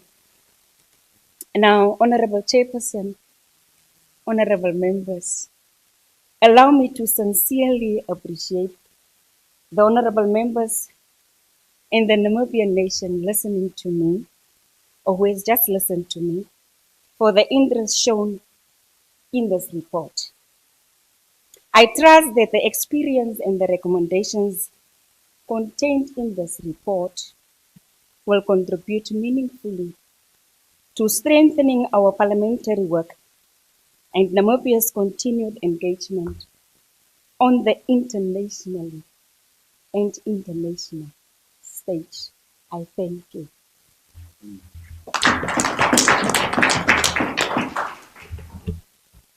I now put a question that the report be adopted. Any objection? Agreed to. The report of the 152 IPU stand adopted, and congratulations. Honorable members, the secretary will read the 9th order of the day. Introduction and motivation of the report of the Namibian delegation to the extraordinary session of the 7th legislature of the Pan-African Parliament, which was held in Midrand, Johannesburg, South Africa, from the 27th of April to the 6th of May 2026. Does Honorable Anguo move the report? Yes, Honorable Chairperson. Thank you. Any objection? Agreed to? Honorable Anguo, you may table the report.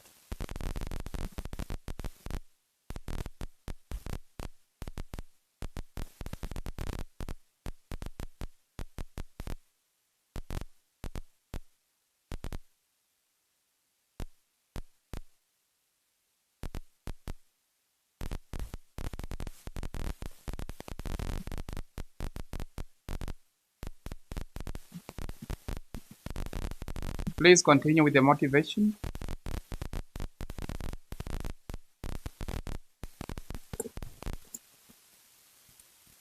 Honorable Chairperson, honorable members, I rise to motivate the report of the extraordinary session of the 7th legislature of the Pan-African Parliament that took place in Midrand, Johannesburg, South Africa, from the 27th April to 6th May 2026. The report serves as a mission report of the Namibian delegation to the extraordinary session. The extraordinary session of the Pan-African Parliament took place at its headquarters in Midrand. Namibia was represented by a 5-member delegation nominated by the National Assembly and the National Council. The delegation comprised Honorable Philippus Widokatamelo, Head of Delegation and Deputy Speaker of the National Assembly, Honorable Alpheus G. Ngarusep, Chief Whip of the National Assembly, myself, Olivia Twenkelau Hanguo, Chief Whip of the National Council, Honorable Rodney Klute, MP of the National Assembly, and Honorable Chimtambo, look at me, Chimtambo Daniel Koko, MP of National Council. The extraordinary session convened with the main purpose of electing the Bureau of the Pan-African Parliament following the expiration of the term of office of the previous Bureau and as directed by the African Union Executive Council. Three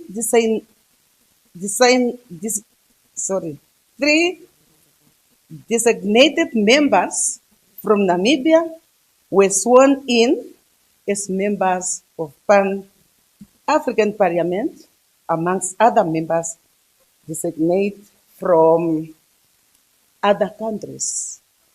The 3 members are myself, Olivia Twenkelau Hanguo, Honorable Alpheus G. Ngarusep, and Honorable Chimtambo Daniel Koko. Honorable Chairperson, honorable members, following the adoption of the principle of rotation in 2022 for the PAP Bureau, its statutory causes and committees, a framework was established to ensure equitable representation among Africa's 5 geographical regions. Those regions are Northeast, Southwest, and Central Africa. This approach promotes institutional stability, inclusivity, and shared leadership among member states. The session was officially opened by His Excellency Mahmoud Ali Joseph, Chairperson of the African Union Commission, representing the Chairperson of the African Union. The election of the President took place on the 30th April 2026, at which His Excellency Honorable Fateh Boutbik of Algeria was elected as the President of the PAC, succeeding the Honorable Chief Fortune Charumbira. The elected Bureau of the PAC is as follows. President is His Excellency Honorable Fateh Boutbik from Algeria, North Africa. First Vice President, Honorable Dr. Asebir Wolde George Gayo from Ethiopia, East Africa. Second Vice President, Honorable Janeto Ajomen Rawings from Ghana, West Africa. Third Vice President, Honorable Dida Mamar Mahamat from Chad, Central Africa. And fourth Vice President, Honorable Dr. Arlette Borges from Angola, Southern Africa. The regional women's and youth caucuses, as well as the permanent committees of the PAC, also elected their bureau in accordance with the same principle of rotation. The Namibian delegation serves in the following permanent committees of the PAC. Honorable Philippus Wido Katamelo, MP, he belongs to the Committee on Cooperation, International Relations, and Conflict Resolution, and he is chairperson of that committee. Honorable Alphonse Jean Maruset, MP, Committee on Rules, Privilege, and Discipline. Myself, Olivia Twenikelau, MP, I belong to the Committee on Education, Culture, Tourism, and Human Resources. Honorable Rodney Klute, MP, Committee on Trade, Customs, and Immigration Matters. Honorable Tim Tambo Daniel Poko, he belongs to the Committee on Justice and Human Rights. It is also worth noting, Honorable Chairperson, that Honorable Philippus Katamelo was also elected as a chairperson of the Committee on Cooperation, International Relations, and Conflict Resolution. Round of applause. Thank you. The extraordinary session of the 7th legislature of the Pan-African Parliament was successfully concluded, resetting the leadership and governance structures of the institution and laying solid foundation for the operational phase of the 7th legislature. The completion of elections for the Bureau, all 5 regional caucuses, the women caucuses, and the youth caucuses marks a significant milestone in the Parliament's institutional consolidation. Women empowerment, youth, round of applause. Honorable Chairperson, honorable members, this report contains the substantial deliberations of the extraordinary session of the 7th legislature of the Pan-African Parliament, and I wish to table it before this August House for your discussion and adoption. I thank you for your kind attention. Thank you so much. Any further discussion? I see none. Honorable Anguo, your final word. Thank you very much, Honorable Chairperson. My final word is just to thank you, Honorable members, in the name of One Africa, One Voice, and with a spirit of Ubuntu. I thank you. With that conclusion, I now put a question that the report be adopted. Any objection? I see none. Agreed to. The report stand adopted, and congratulations. Honorable members, we are progressing very well. The Secretary will read the 10th order of the day. Resumption of debate on the report of the 19th Conference of Speakers and Presiding Officers of the Commonwealth, which is CISPOC, Africa region, which was held in Johannesburg, Republic of South Africa from the 14th to the 20th of June, 2026. Thank you. When this debate was adjourned on Wednesday, the 19th of August 2026, the question before the Council was a report by Honorable Ndawanifa. Honorable Amjindi, adjourned the debate, and he has now the floor. Honorable Amjindi. Oh, thank you very much, Honorable Chairperson, Honorable Member. First and foremost, I want to thank Honorable Erickson Dawanifa for tabling a well-detailed report of the 19th Conference of Speaker and the Presiding Officer of the Commonwealth African Region. I want to start by reminding my fellow parliamentarians, especially those who are not here, about the following. That they should understand that speakers and presiding officer are mandated to control the parliament sessions.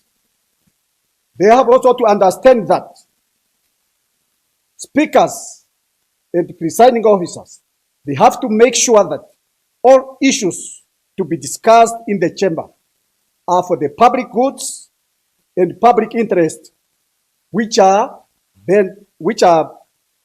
about bread and butter issue.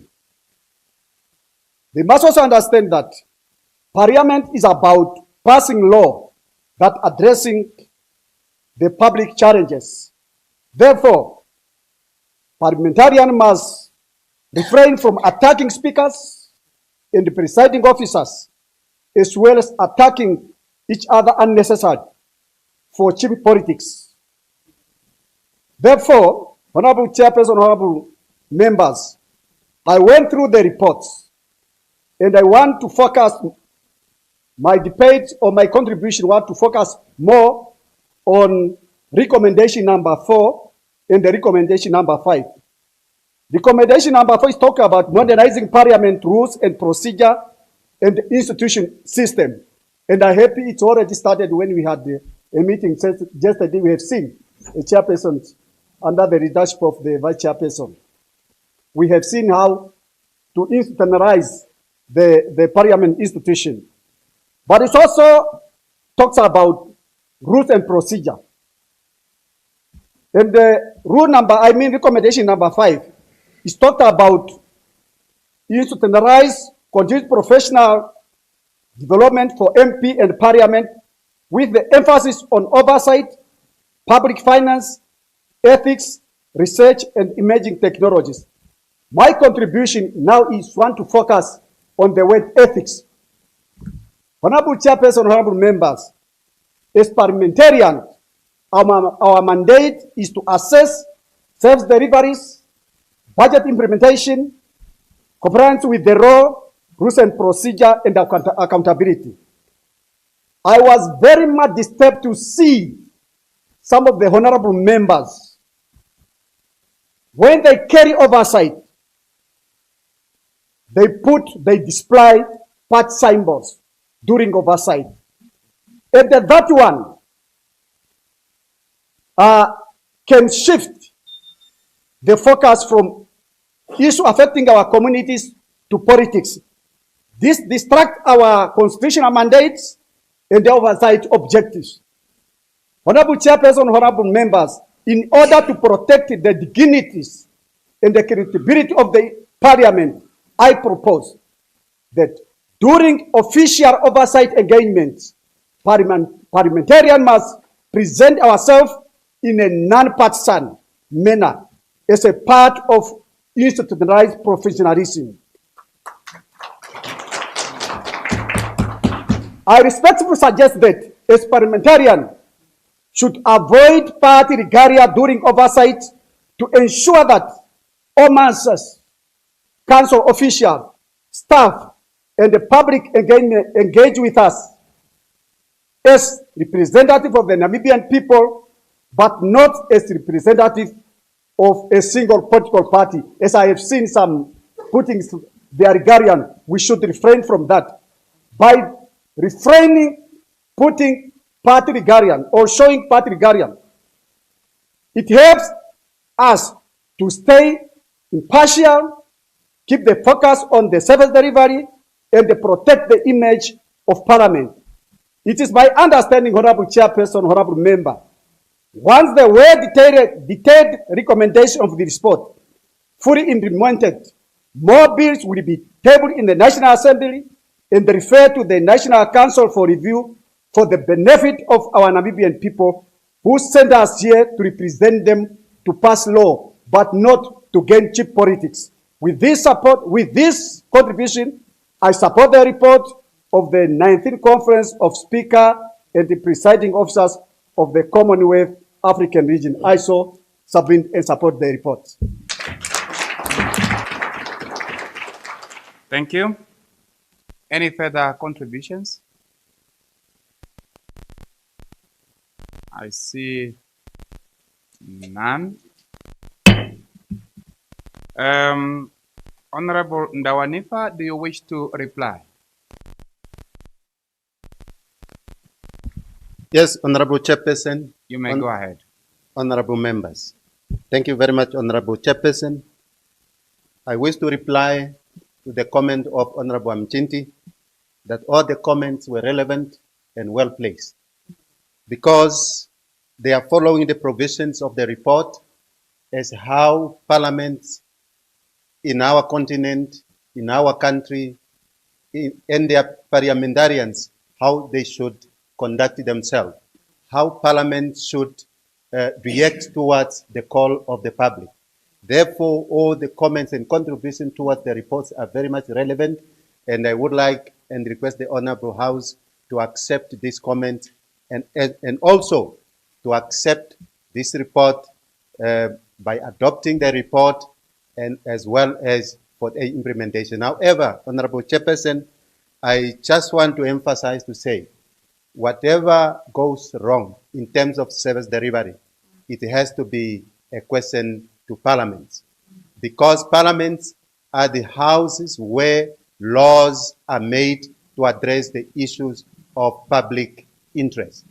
Therefore, there's no any question to any person far from this august house to respond to these questions if we are failing to deliver to the best interest of the public. It's paramount to respond to that. The issue of legitimacy, Honorable Chairperson, is as parliamentarian to depict the legitimacy of the House, to show that we are standing here for the people. We are elected by the people to respond to their needs. Therefore, we have to promote the public interest in governance of our government to make sure that whatever we are discussing is for their interest, not for our own interest. Therefore, with that, Honorable Chairperson, I do so submit to this august house for adoption and of course for the implementation of the report. I thank you. Thank you, Honorable Ndawanipa. I now put a question that the report be adopted. Any objection? Agreed to. The CISPOC report on their conference held in South Africa from the 14th to the 20th of June 2026 stand adopted. Congratulations. Honorable members, I now ask the secretary to read the 11th order of the day. I was talking of the 11 items, and now this is the 11th order of the day. I believe it's a good news. Resumption of debate on second reading of the Mental Health Bill, Bill number 8 of 2025. Thank you so much. When the debate on this bill was adjourned on Wednesday, 19th of August 2026, the question before the council was a motion that the bill be now read a second time.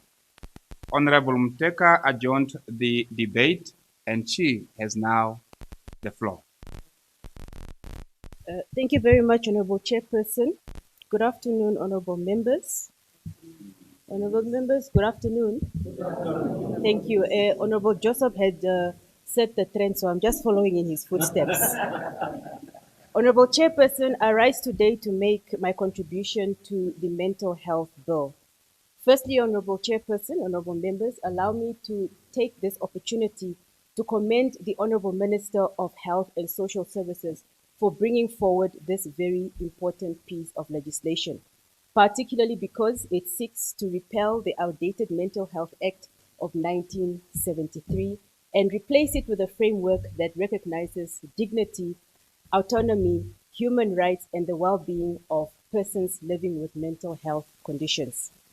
This bill is not simply about mental health facilities and mental treatment. It is about our fathers, our mothers, our brothers, our sisters, and our children. Our children and the young people need more protection from institutionalization. They need early intervention. A child should not have to reach a point of severe crisis before someone takes their mental health seriously. We need stronger youth mental health services, school-based support, and community programs that allow young people to assess help before it becomes a problem. And while I'm at it, Honorable Chairperson and Honorable Members, allow me to zoom into something that I think deserves serious and greater attention when we are talking about this bill: the mental health of our boy child. And Honorable Chairperson, this is not merely an emotional argument. Allow me to state some facts. Namibia's 2024 Global School-Based Student Health Survey found that amongst learners aged 13 to 17, 21.7 boys reported seriously considering suicide. And, my apologies, and 25.9% have reported attempting suicide. Honorable members, this calls for a serious crisis. And this is something that we should take very, very seriously. These are merely numbers on a page to someone, but to us, we should take it as a matter of urgent concern. These are children sitting in our classrooms. These are our sons, our brothers, and our nephews, and most importantly, the future of this country. And while Section 7 of the bill addresses the provision of primary, secondary, tertiary, and community-based mental health care, I strongly call for the timeous collaboration between the Ministry of Health, Social Services, as well as the Ministry of Education, Innovation, Youth, Sport, Arts and Culture to introduce stronger school-based mental health interventions, including psychosocial support, counseling, early effective referral systems. We must be able to reach children while they are still in classrooms, and not only when they have to get to a psychiatric facility. Early interventions, honorable members, can change the direction of a child, and may we never undermine that. Let me not forget about our older men.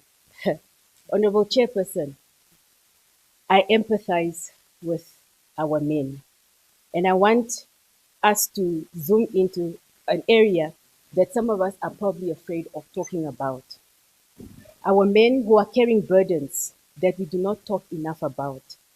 Imagine, Honorable Chairperson, a man who spends his whole life sacrificing, overworking, making sure that he provides for a child, only for him to find out later that this child is indeed biologically not even his, and that this information is deliberately kept away from him.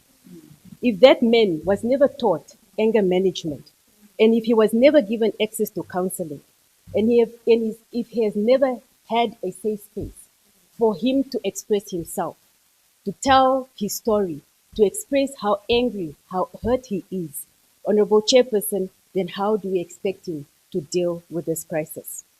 He may withdraw, he may turn to alcohol or to other harmful substances, or find other coping mechanisms.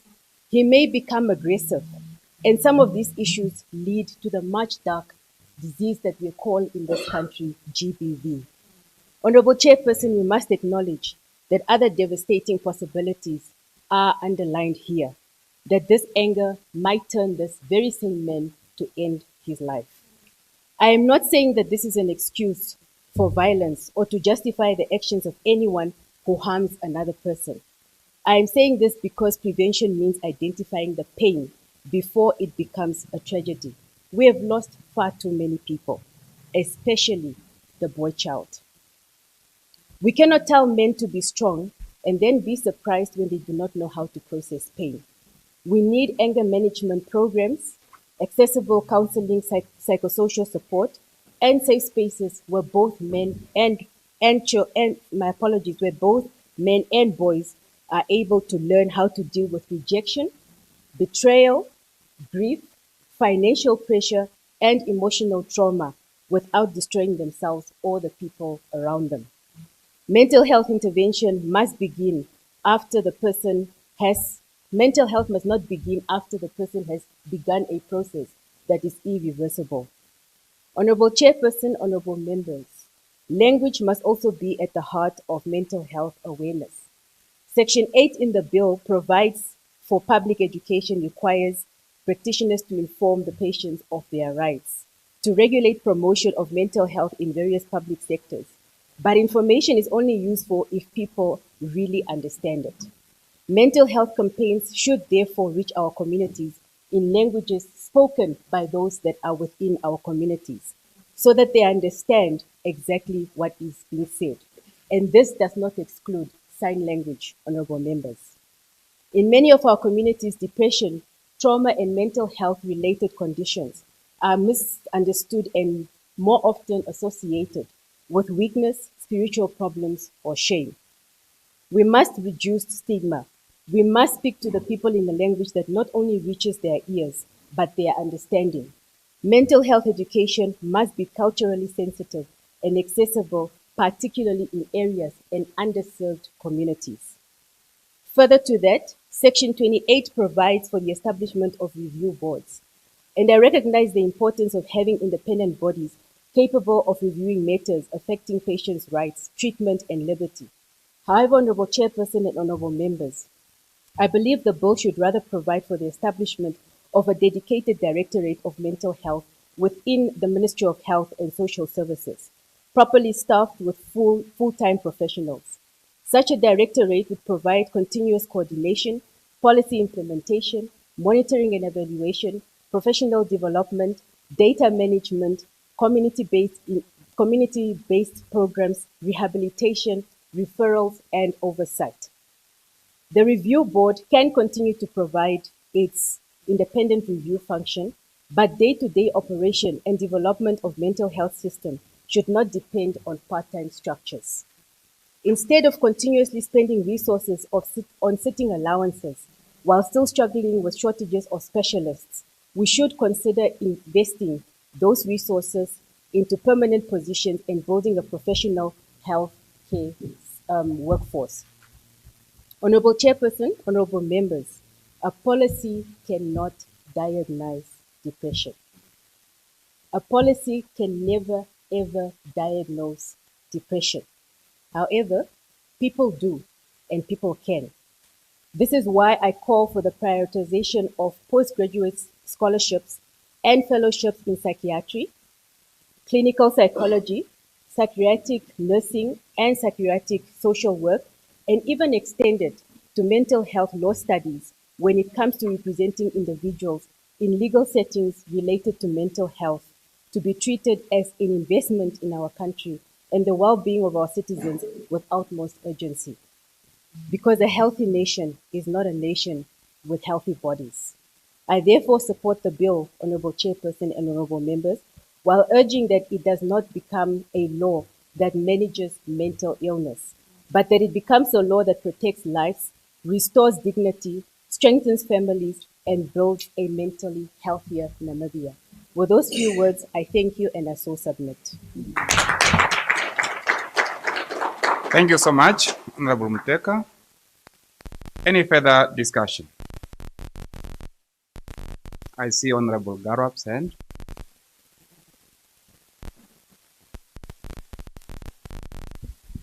Thank you, Honorable Chairperson, honorable members of this AUKUS House. I rise to seek concurrence of this AUKUS House that we postpone the debate until tomorrow, Friday, 21st August. I thank you. Honorable Garwap, maybe before you do that, I have taken note of what your feelings are, but then maybe if we can allow 2 to 3 members before the postponements can take place. Okay. Is that in agreement? That's in agreement. Thank you so much. Honorable Brandt.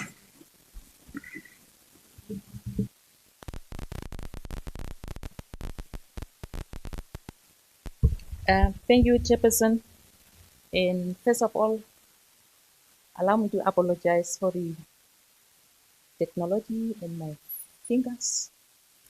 And I ensure that it won't happen again. It's a new phone, actually.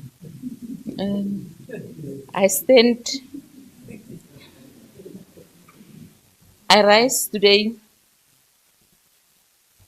to move that this House supports the Mental Health Bill of 2025, recognizing that the Mental Health Bill is an essential component on the health, dignity, and overall well-being of every Namibian. For many years, Namibia has relied on the Mental Health Act of 1973, a legislation in act before independence and under fundamentally different constitutional, social, and healthcare framework. The Act no longer adequately reflects the realities of and values of the democratic Namibia, particularly on commitment to human rights, dignity, equality, and access to appropriate health care. The Mental Health Bill therefore presents an important opportunity to replace the outdated legislation with a modern and comprehensive framework that responds to the mental health needs of our people.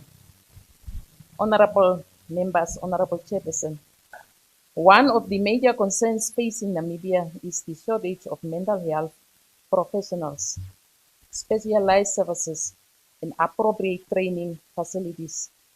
There is a need for psychiatrists, psychologists, psychiatric nurses, counselors, and other specialized personnel. And also a need to strengthen the capacity of healthcare workers at primary and peripheral facilities to identify and appropriately manage mental health conditions. I therefore recommend that the implementation framework should strengthen mental health education and training within medical and other health professional programs in Namibia. Increase opportunities for doctors to specialize in psychiatry, expand training opportunities for clinical psychologists, psychiatric nurses, counselors, and social workers. Provide continuing professional development in mental health diagnosis, treatment, and patient care for general practitioners, nurses, and other healthcare workers. Establish and expand mental health training facilities in the regional psychiatric services.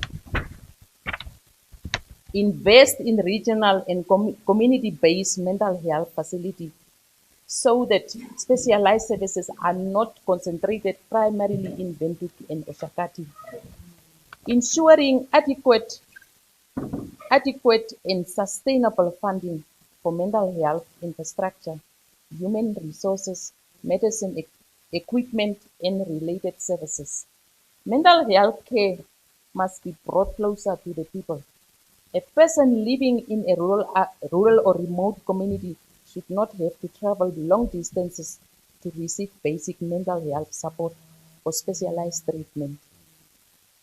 Another serious concern that requires attention is drug and substance abuse, particularly among young people. Mental health and substance use disorders are often interconnected, and our response must therefore address prevention, early intervention, treatment, rehabilitation, and reintegration in coordinated manner. I therefore call for the House to strengthen prevention and early intervention programs for drug and alcohol abuse. Accessible treatment and rehabilitation services beyond Windhoek. Integration in substance use treatment and counseling into primary healthcare services. Training and healthcare workers to identify, manage, and appropriately refer persons experiencing substance use disorders. Community-based education and awareness programs, particularly targeting young ones. Stronger coordination among health, education, social services, youth, and law enforcement sectors, and greater support for families and communities affected by substance abuse. I must recognize that persons struggling with addiction and mental health conditions require support, treatment, rehabilitation, and dignity. They should not be able to seek assistance confidentially and without fear of discrimination or stigma. In conclusion, Honorable Chairperson, Honorable Members, the Mental Health Bill of 2025 is an important step towards establishing a modern, right-based, accessible, and responsive mental health system in Namibia. However, the success of this legislation will ultimately depend on the effective implementation. Government, educational institutions, universities, and other relevant stakeholders. They must commit sufficient resources to mental health services. We must invest in facilities, employ and retain qualified professionals, expand rehabilitation services and substance abuse, and ensure that mental health support is accessible for people in all the regions of the country. Mental health bill must be recognized as the essential part of our national development, our education system, our healthcare system, and overall well-being of our people. It should not receive attention only when crisis occurs. For these reasons, I strongly support the Mental Health Bill of 2025, and I call upon this Honorable House to support the bill and its implementation. So I move. Thank you. Thank you so much. Any further discussion? Honorable Pakarai.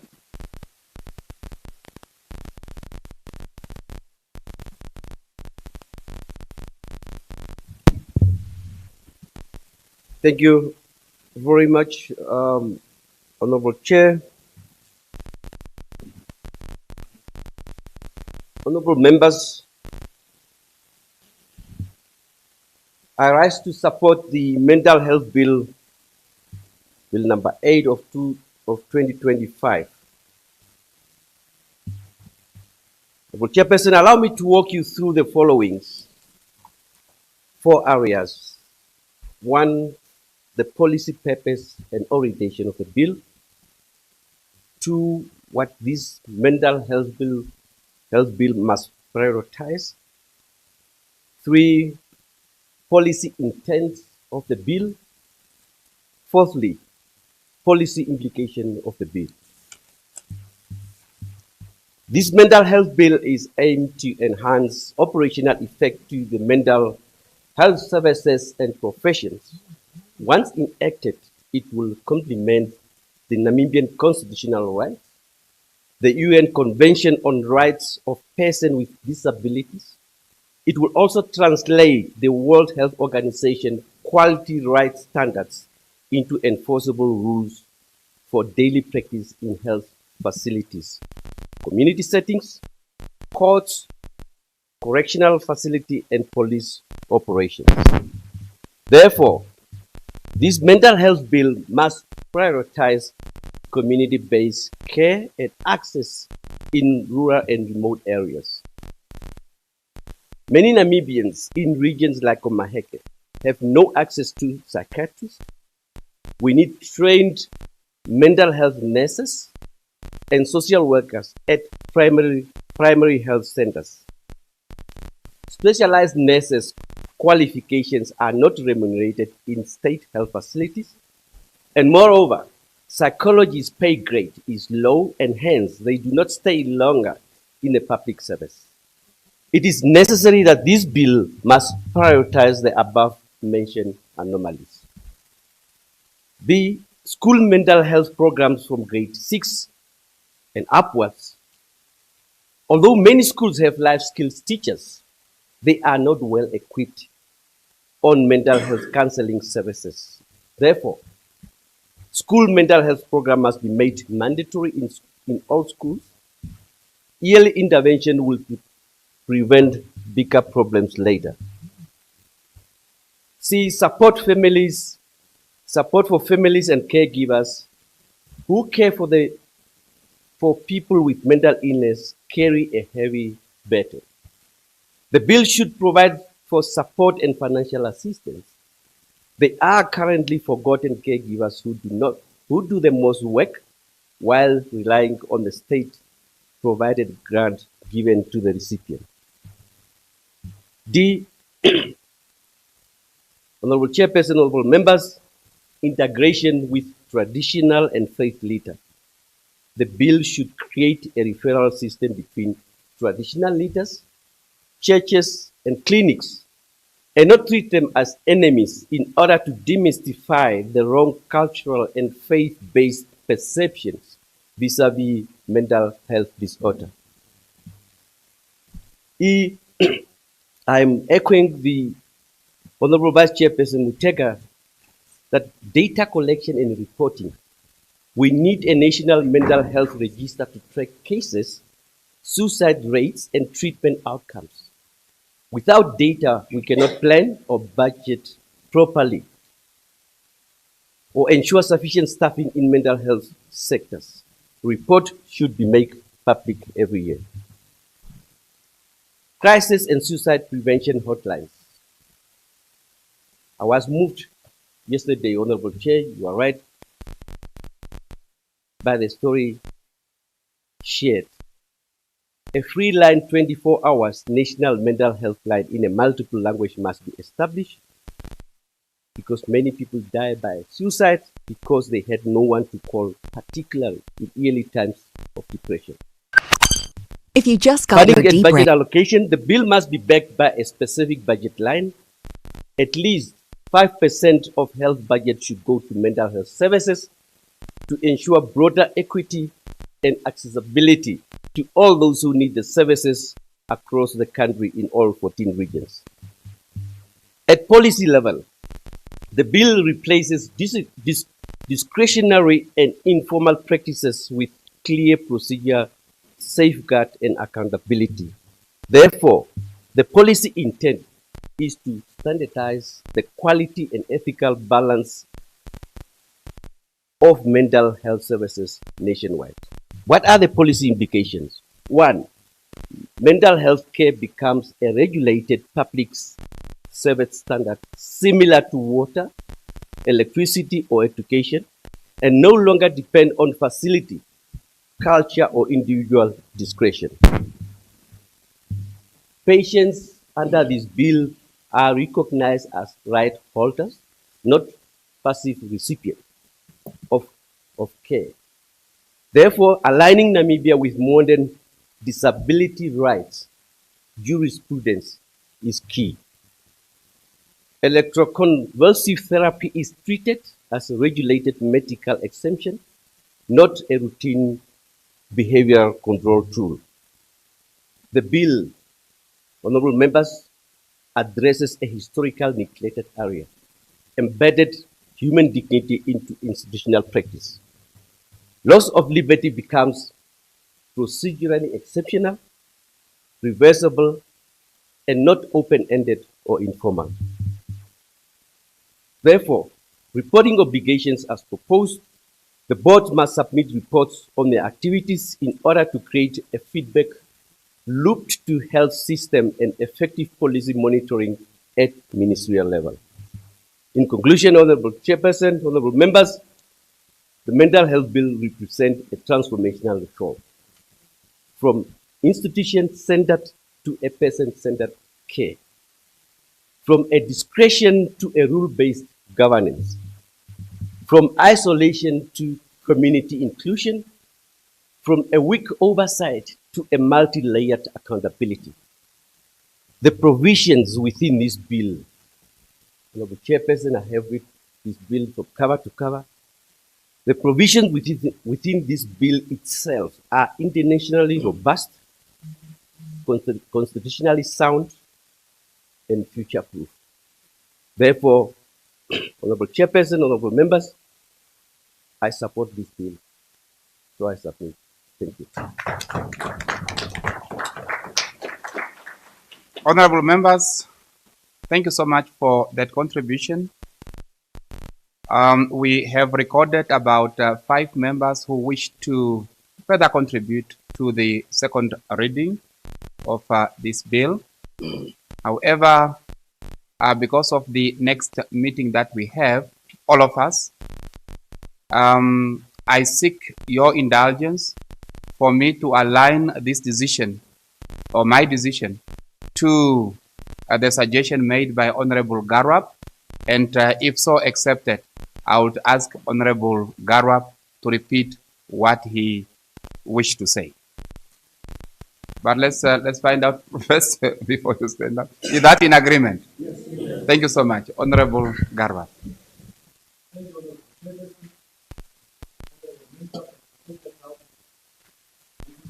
Critical, important bill.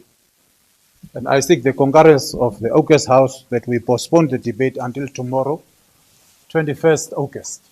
I so submit. Thank you. Any objection to that? Agreed to. The discussions on the second reading of this bill will continue tomorrow. So agreed. Honorable members, those were the orders of the day. Before we close, I would like to remind all of you that we have a meeting this afternoon at exactly 2 o'clock. All members are expected to stay put or get seated by 13:50, meaning 10 minutes to 2 o'clock exactly. This is because there will be another subsequent meeting again that will follow after the meeting in reference here.